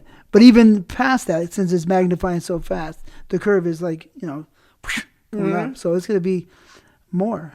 They say that they can teleport now, but they can't teleport people because you'd have to take the person, atoms, and all that, Yeah, the atoms would have to come back together, then you'd be dead and come back to life. Mm-hmm. But they're working on it. But they can transport some small something. Mm-hmm. So the technology's there already, like Star Trek. So, I mean, this is what we might not see that, but it's coming. So I want to know, is there a time machine, right? Right. Is there who's got the time machine? I heard Donald Trump had one. That's the story. You heard that? Mm-hmm. Right. If you could go back in time, what would you change? And what would you say to someone that has passed on? They're kind of like a double-edged question. Two questions or one. You take it how you like it.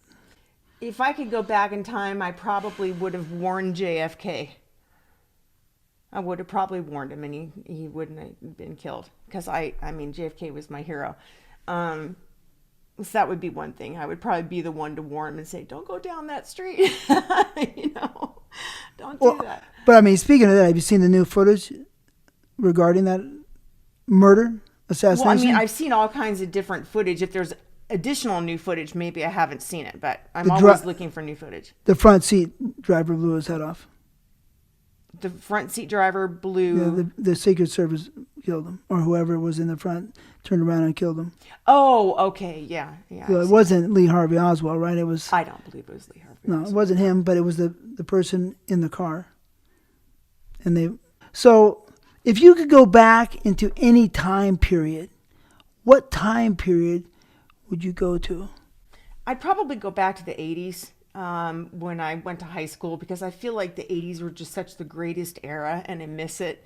The Reagan years and the new wave years and the long hair rock years, and it was before like the internet took over, and I would probably want to relive the 80s. I just recall the 80s were like the best years of my life.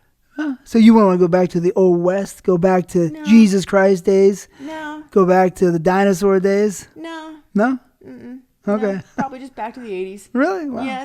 Yeah. I was watching TV the very first moment when MTV appeared. I was watching, and it was the Video Killed the Radio Star by the Buggles. I was watching when that first video came on, so I got to experience the very first moments of MTV. It was historic. I remember it, yeah. I was there in the 80s, too. Yeah, you were. But were you watching MTV when it very first came on? I mean, I don't know if I was watching the very first time it came on, but I watched it all the time. As a matter of fact, I have that song on my phone. Oh, do you really? Yeah, I remember watching it when it very first came on, just thinking, wow, that's so cool. Remember music videos, wow. Yeah, way back. Back when MTV still played music videos. Right. Yeah. So we're at our end. Can you describe in 2 words your experience in the business? Fucking amazing. And that's all, folks. Thank you. It was wonderful to see you. You too. Thanks for coming, and good luck on the new journey. The new porno journey. Okay? Thank you very much. That's TTBoy TV out. We'll see you next time.